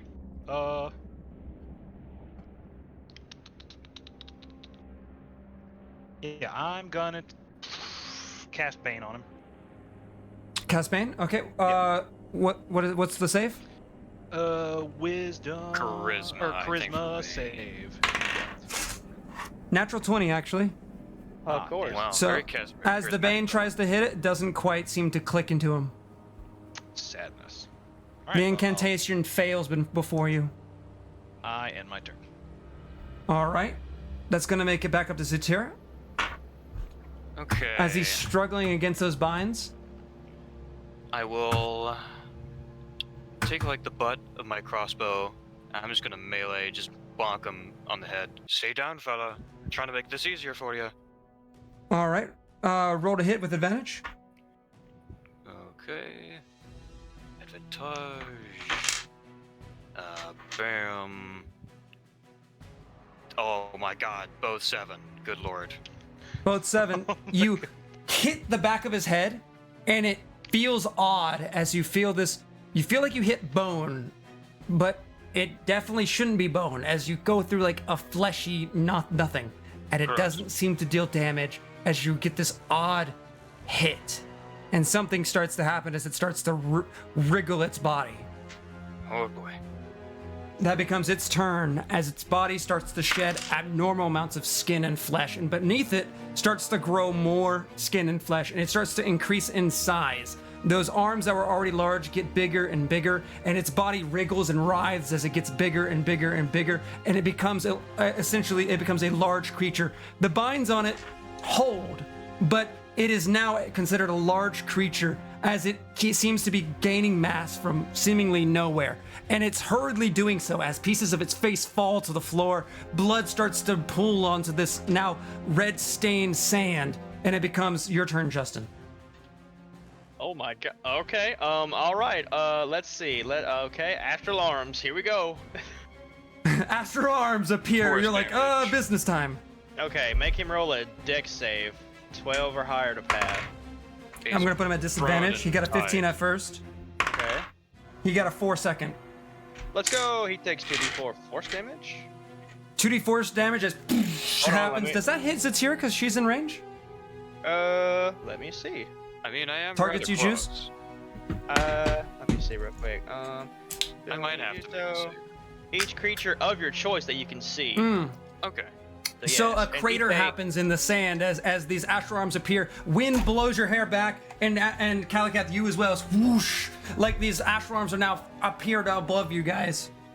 Sorry, Okay, above Astrid. That is 6 force damage he takes. And then With I that, boom, 6 damage. will, and then I will again non-lethally strike him with quarterstaff. It was Okay. a bonus action. Okay, For my arms, I mean. So it's still Yeah, with yeah, yeah. advantage. That's still with advantage, correct? that's correct.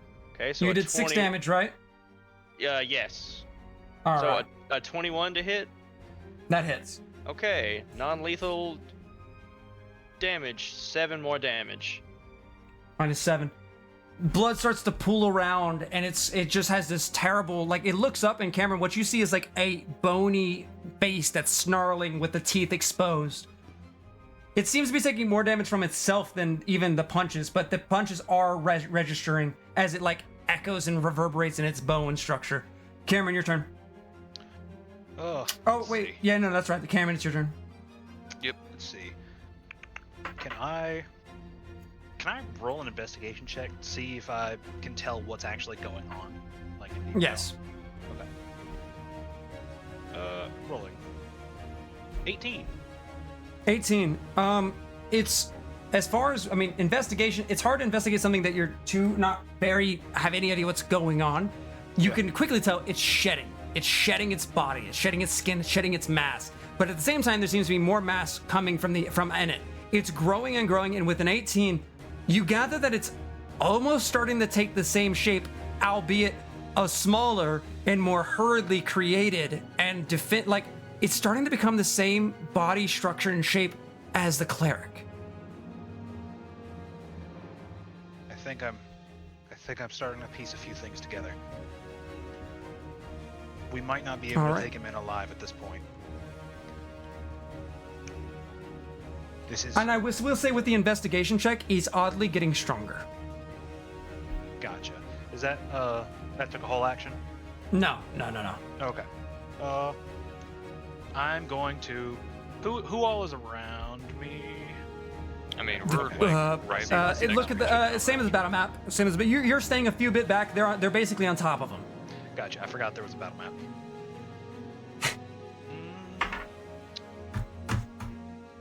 Okay. Yeah, I'm going to rush at him with my longsword. Okay. You also rush your way up. You can move your character where you would like to go as long as it's within. Make sure you. Yeah, I know you can move up pretty much anywhere around him. So I'm going to be right next All to right. Zatira and,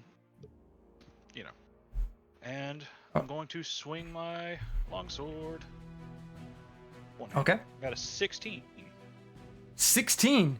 That will. Actually, that will not hit, as unfortunately your longsword finds the side of his body and stops. Well, It digs Terrible into him, news. but stops at some point. that's not good. Wait, doesn't he have advantage? Yo, yeah, shouldn't you have advantage? Oh, you do have advantage Hey, I forgot because about he's that. prone. You sliced into him on the ground, and it just didn't go very deep. Should I roll again?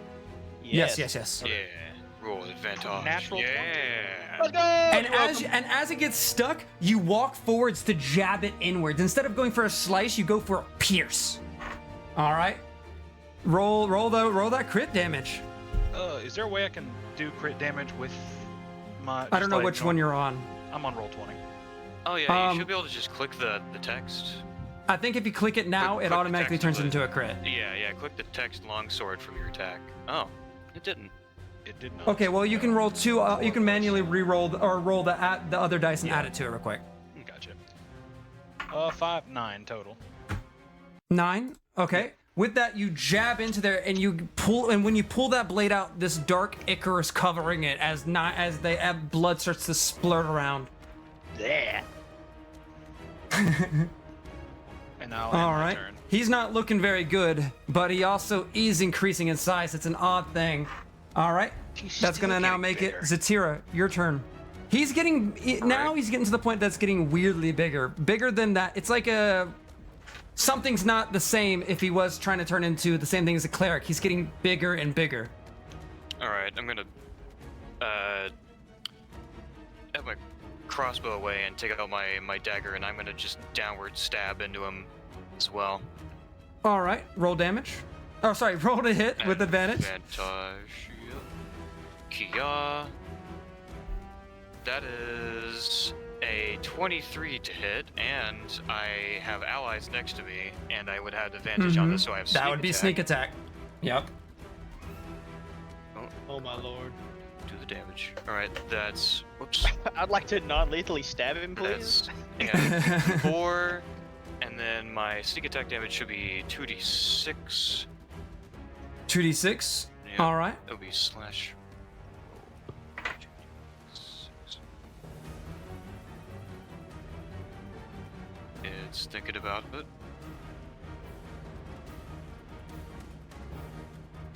Come on. There we go. So 6 and 4, 10. 10 piercing. 10 damage.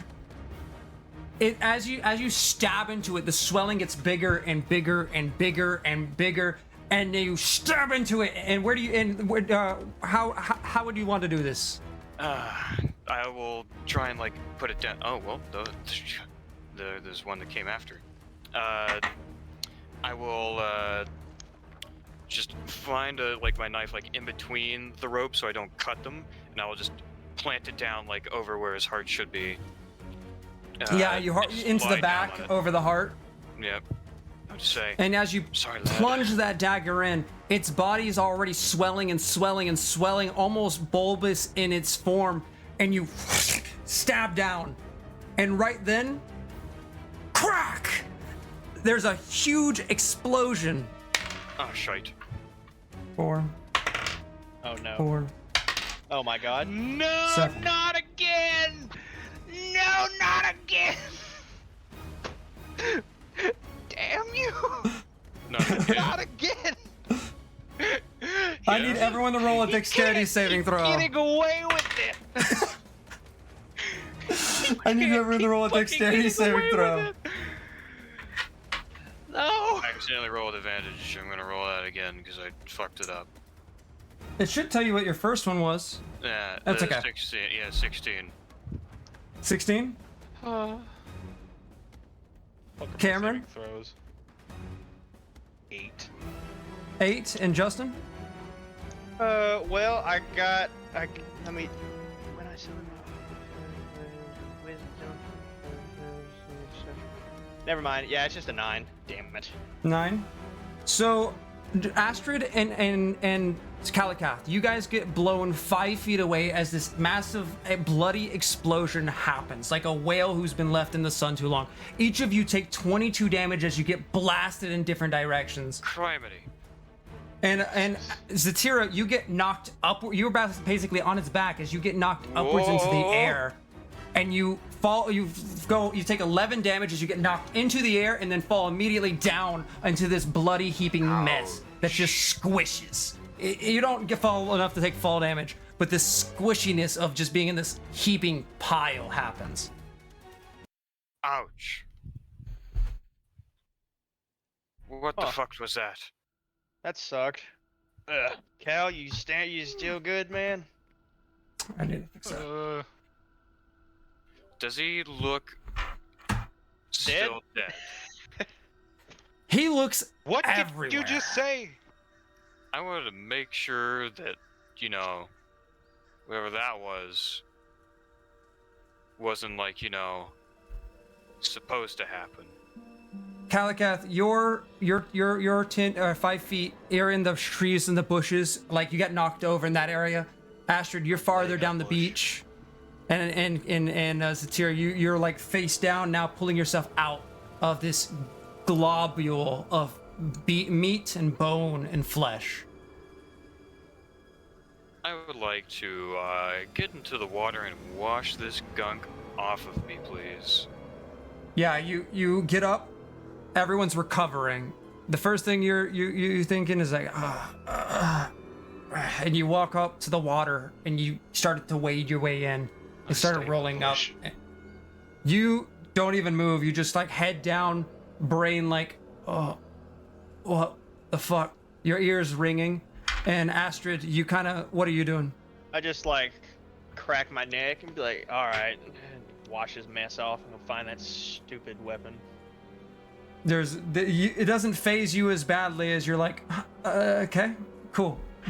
This is a new enemy as you think of it.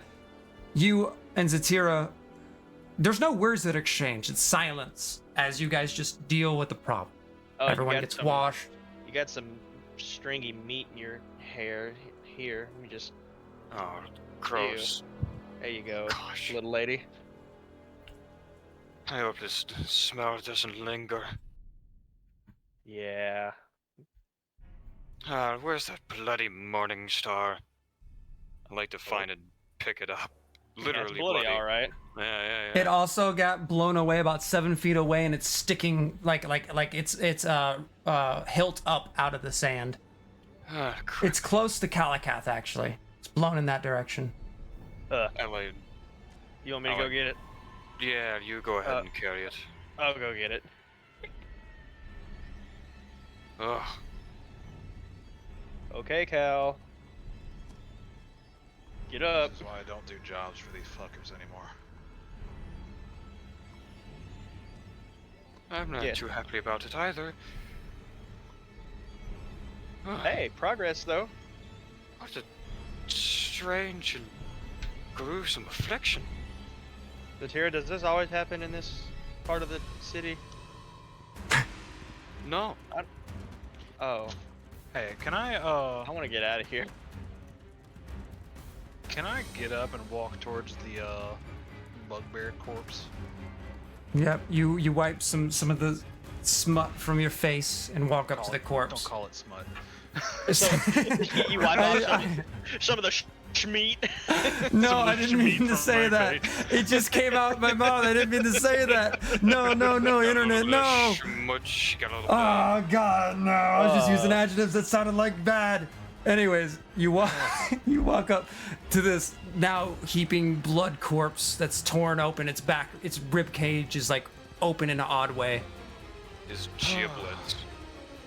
This might be a little God late damn for it. this. Can I Cast want to touch mending? it and cast. I want to touch it and cast identify. See if Identify? There was to see if there was a spell affecting it. Corpse. Corpse explosion. Now I gotta remember the requirements for identify. I think it has a gold requirement, doesn't it? I'm not sure. Check the material components if there are any. Material component. Uh-oh. A pearl worth at least 100 gold points and an owl feather.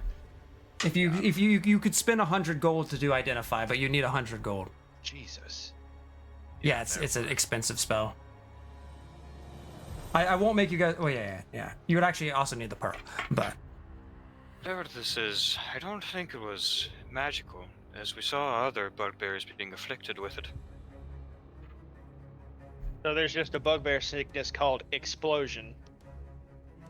Something of the like. That is really gross.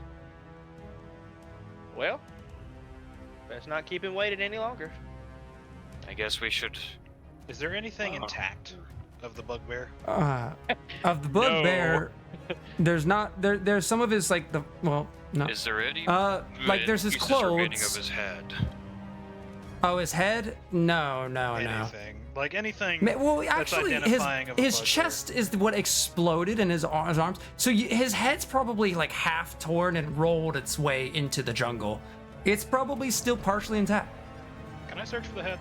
Well, You can go searching for the whole. I'll have you roll an investigation. And the other thing intact is the boat that's currently sitting on the sand on its like slight side. Yeah, fuck Was the boat. there anything?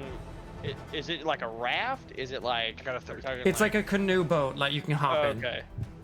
I'm gonna check the boat. Is there anything in the boat? You head to the boat. First, we're gonna go to Calicath with his investigation check because he did that one first. So, Okay. what was your investigation check? 13. 13. It's not too hard as you search around and you find a good chunk of a face. I will take that with me. All right. You huh? And as for you, Astrid, I want you to roll an investigation. You gotta do them game, Shin. That's an 8. It's pretty obvious to find a pouch with 130 gold, 20 silver pieces, and 5 bronze. I'll take that. But you take that and you're pretty happy with that, and you don't look much farther, and you're like, got gold, and that's what you grab from that boat. How much was it again? Gold? 130 gold, 130. 130, 20 silver pieces, and I think I said 8 bronze, but I think it was 5 bronze. are you willing to share with your party members? I don't know. The think last you've had amount of money I enough. had was stolen, so let's not. No. Oh, I'd rather keep this money to myself. What are you doing during this time, Satir? Are you just walking with Astrid? Sleight Yeah. of hand on Astrid. I'll have you roll an investigation as Yeah. well as you're also looking in the boat. yeah. I'll say, well, he's set up, it seems. Looks like he was, that's a 7. Looks like he was trying to get out quick, but didn't quite make it. Boat's intact. You find a pouch with some food, and then you kind of lose interest in anything I further. missed the food. I'll take the food. Make the trade. I'll make a trade with you. No, I had 100 something. Did you get that properly added, Justin? Yes. Okay.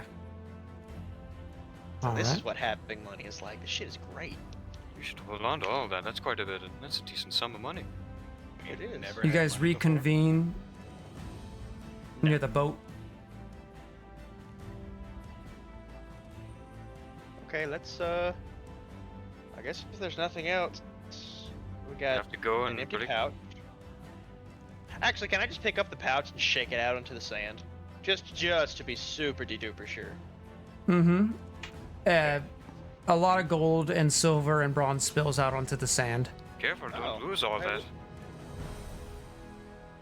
Is that Roll an investigation. Just kidding. yeah. Alright, well there's some more gold. How much gold? The gold that you got. Oh, I didn't say my pouch. I just added that to my Oh. pouch. Why would I willingly Oh. drop Why? my I don't pouch know. down? I don't know. Why There did why was, that we was the sound only confused. pouch. There Oh, was like the a there's pouch like a in the bag boat, and some dog. other stuff. Well, the pouch had the gold. That's the one that had the gold, man. Oh, I But- just thought I put it in my bag. Well, never mind that then. I will say that as you guys are spending some time, you also search the boat a little bit further. You find a short sword and you find a small jewel. It's a jewel. it's a green jewel, and it doesn't look well cut. Oh, word. Would you mind if I held on to that little green jewel? Yeah, I don't care. I just want to take this mace back, or Morning Star. Who's taking the Guys, sword? would you like to keep the short sword? Something for closer combat, perhaps? A backup weapon? Yeah, since I lost my dagger, I could sell it, maybe buy another. Perhaps. And this one's not as fine. This is an iron short sword. It's very Of to the course. point. And what's that green, uncut green gem? You're not familiar with that. Well, you may be familiar, but it's uncut, so it could be amber. Well, not amber, but it could be a lot of things. Might be an You need emerald, to it go might talk be to a something- jeweler. Yeah, I'll hold on to it. Let's head back, huh? Right. Please. We gotta break the bad news to Boss Man. We at least have Maybe this he'll mace. understand when we tell this bugbear exploded. suffering Might I from a see strange the mace? affliction. Hopefully, he'll just accept the Morning Star. Might I see the Morning Star? Do what? I would like want to see the Morning Star. Okay. Here it is. Is there... Oh, looking at it more closely, is there anything unusual or special about it that I can glean from it? Other Roll than an the 3 liters of investigation. blood on it? Yeah, other A than 3 liter. freshly red coat of paint. Yeah. You wipe some of that off, and you, especially where the metal bits are, to try to get Natural a 20 better look for at a it. 22. Oh, lit. Ooh. There is written in a language. What languages do you know? The one that I came with, Common and Draconic. Got you. There's a language. There's something written in a language you're not familiar with. And as you search it through, there's another something, but it is in common. But Am I able to see what this language is? what are your languages? Does anyone speak? Well, no. What is your languages? I know Common and Infernal. I'm afraid not.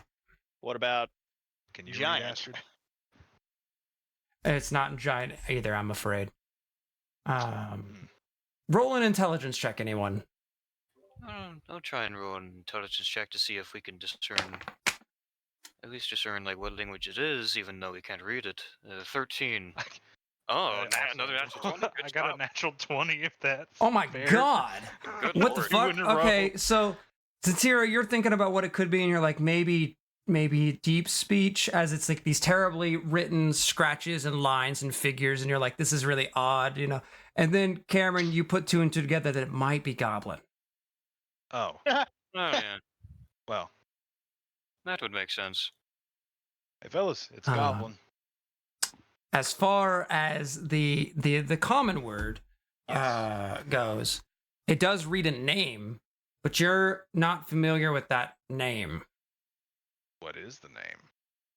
I'll have you roll a religion because you can read it, right? But the player, would know this name probably. So I want your character to succeed a Ah. religion check in order to, you know, 19. to keep your fuck. knows Not that I everything. needed to hide it. The name itself is Baphomet. Ah. Who's Baphomet? You asked that out loud. Was Baphomet you said? Yeah. Do I know anything Baphomet-esque? I don't Is think that anyone familiar to me? Roll a religion check. Religion. You would sort of know. You've heard of it from the other, from Well, I no, guess some I things. read 16, it. but 15? 16? Why'd I roll a religion Well- check to be able to read it? Well, in terms of like what you know as a character, Baphomet. And now, Grayson, are you familiar with Baphomet? I am pretty familiar with Baphomet. I would say Zatira knows a good bit of what you would know as that in terms of what his general premise is, and if you want Zatira to explain that, like what Baphomet his is in- dominion is. As in the demon lord Baphomet? Yes, Fucking Baphomet? the one for nature. Correct? Am I saying the wrong name? Yeah, Yeah, pretty much. yeah.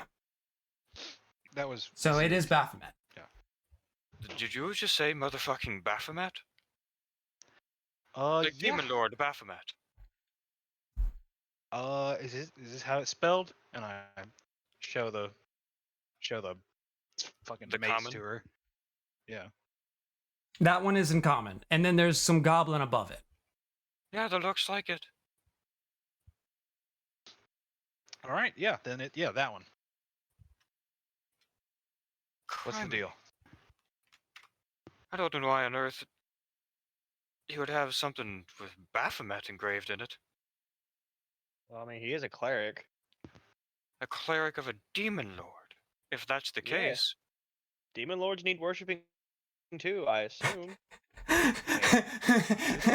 Demon lords Really? matter, guy. They need their word. Sorry, I didn't you're really right, heard but this, it's funny. It's a funny concept. I don't believe in none of that mess, but so well, if you're You gonna done tell us looking what at the deal the is morning, with Baphomet, though, we know it's a It's the- demon lord. It's lord of that's not enough. nature and beasts, beasthood, Oh, I like this bugbear. You ever nature dealt with untamed. explosions? Probably, I don't know. Maybe for all I know, it could be some curse that he has put upon them. So, you know about the Huh. same amount as me. I know that is a big fucking deal. Yeah, no, I don't think a willing person would just scribe a demon lord's name on their mace without, stepping up. Being a devout. So Can I? let's Can just I, how old is this can- mace? Can I tell? can we go take this back, please? Yeah. Can I get So you don't have to so not with- like it's with 2 your years previous and 3 check- days old. no, I get you. Yeah, just With your previous check, I was waiting for the room to calm down. I would explain. First Sorry. thing you do recognize is that it is enchanted, but it would take time to figure out what enchantment. Oh, And as far as its age, you can tell that it is older and well kept besides how it is right now. There's no sign of rusting. The bearings are like solid work. Like they keep the mace on the end of the stick. All of it's a very sturdy weapon and one that's probably been kept well with oils and maybe as a religious item, maybe as a weapon, but it hasn't seen a ton of it's not worn down or used a lot, but it's definitely not mint either. Its age is hard to pin down though, specifically. so it's a magic weapon inscribed with goblin and the name of the demon lord Baphomet. yes. Sounds like a head cleric's weapon to me. True. Let's get this Potentially back to cursed him. at that. We can take a rest along the way, and I'll see if maybe I can glean whatever this enchantment is on it. Be very careful. Yeah, if you think you need to, Mr. Touch the Scrying Tower. I say nothing. Yeah, Yeah. let's get Um, moving very quickly. You guys grab your things and you begin the trek home. Considering you're going at the beginning of the day, you can get back home before a whole like you can get back not back home, but back to the goblin camp, not all the way home, back to the goblin camp within the day. But I know it'd be just getting a little bit past 3 by the time you make it there. Did you want to stop for a short rest to attune to the weapon? Yes, please. I'm Short dying. rest. Yeah. I've Maybe- been hiding it, maybe but I'm don't pretty attune to sure it. all of my ribs are broken. There's a certain point in your guys' trek where Calicat's like, I gotta stop. I gotta stop. Yeah. Song of Rest would be very nice for all It of this. sure would. Can I Song of Rest and then also? Yeah, yeah. Check It takes about 30 minutes to do the attunement, so you guys might rest for about an hour. Okay. I'm Third gonna. word. I don't know if you want to attune to that thing, my friend. Oh, I want to see what it is. Curiosity is the best. I of me. think we know enough about it. We know that it's got a name on it. For all we know, someone could have scribbled that on there as a joke. Only one way to find out, don't you think? I got a funny prank, guys. I'm gonna write Baphomet on this, guys. I mean, it's got Goblin written on the other side. Can't imagine it was, Anyway. I'm gonna rest, and I'm gonna use Song of Rest. Hey, remind me with the hit die. How do those work again? It's like you Um, have a number of hit die that you can choose to spend during a short rest. I think it's like Okay. a number is equal to your level. You can spend like half on one I short see. rest. I'll do half, plus anyone that also uses the hit die, you get a 1d6 as well. Oh yeah, I just used that.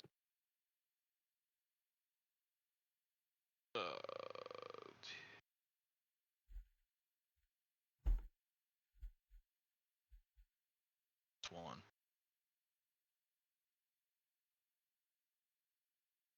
Wow, with that, I'm almost back to full. Thank you. All right, Same here. you guys heal on up. Sick.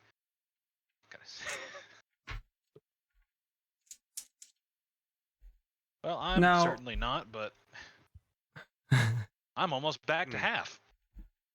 Calicat, If you need to, you do have that healing potion. I'll That's be true. Fine.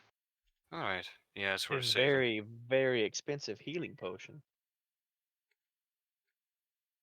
as you guys sit down in your rest, and you guys had walked some few hours at this point.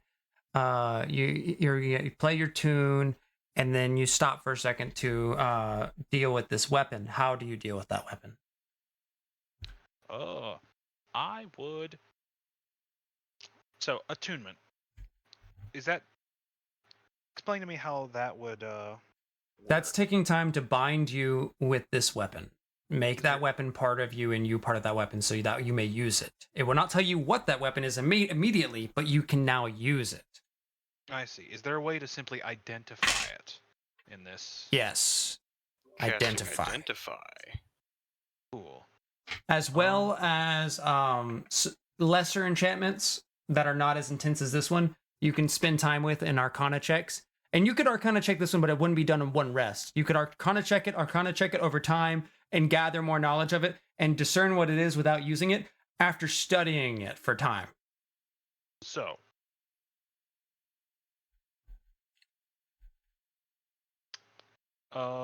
If I use identify, would I just have to spend the 100 gold? You need the pearl. So you have to have a pearl. You have to have the pearl. You can go buy one at a store. I think Onyx has one technically. All right, I got you. Shit. I guess I'll just stare at it. Not Yeah, really we're have about to much Stare get at rid it. of the thing, anyways. You could roll an Arcana check on it during this rest to try and glean some information. It won't give you the whole picture, but you'll get a little bit more. Yeah, I got a 7. 7. You managed to glean off the letters M, A, and E off of one of the words. Or, sorry, one of the encryptions, which are like, there are words on this thing, but then when you spend time with it, like coding, if you that works, the magic itself, Yeah. when you look at enchanted weapons, have letters and things that describe what they can do. But you get the M, A, and E off of it. Gotcha. Off of Well. a spell of many. Yep. So, guess I'm done with that. Anyone else got anything they need to do? Nope. I think I'm good. I'm ready. Get moving whenever the rest of you are.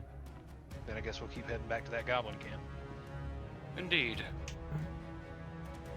All right, you guys pack up your things, travel your way into the goblin camp. As you guys are progressing inwards, it's been a day now. Not too much has changed. You do notice that one of the two people in the recovery tent are missing. Unsure what they did. There's no obvious signs of an explosion or anything, but they are missing. Do you guys do anything before you head, or do you guys head straight to the cleric? I think we I plan on would like heading. to head straight to the cleric. Yeah, straight to Cleric the cleric. Ornyar? Yeah. All right. As you guys progress to the you head to the cleric's door. There's no guards or anything along those sorts. They don't seem to find a need for that. And you push open the doors and it creaks open. Same as before, that torch is lit. The fire's licking the walls. And as you guys progress inwards, closing those doors behind you, you again hear the breath. And you travel your way upwards. And there, sitting there, is Orinyar. But next to him is another figure just as large. And that's where we're going to end the session tonight. Oh. What? So, thank you guys so much for watching. I appreciate all you being here. We had a great time, and I'm super excited to keep on with this. And we're going to see what we can do about more common sessions than just once every 2 weeks. But we'll see about that as time goes on. I hope you guys have a great night, and till next time. Goodbye. Goodbye. Bye.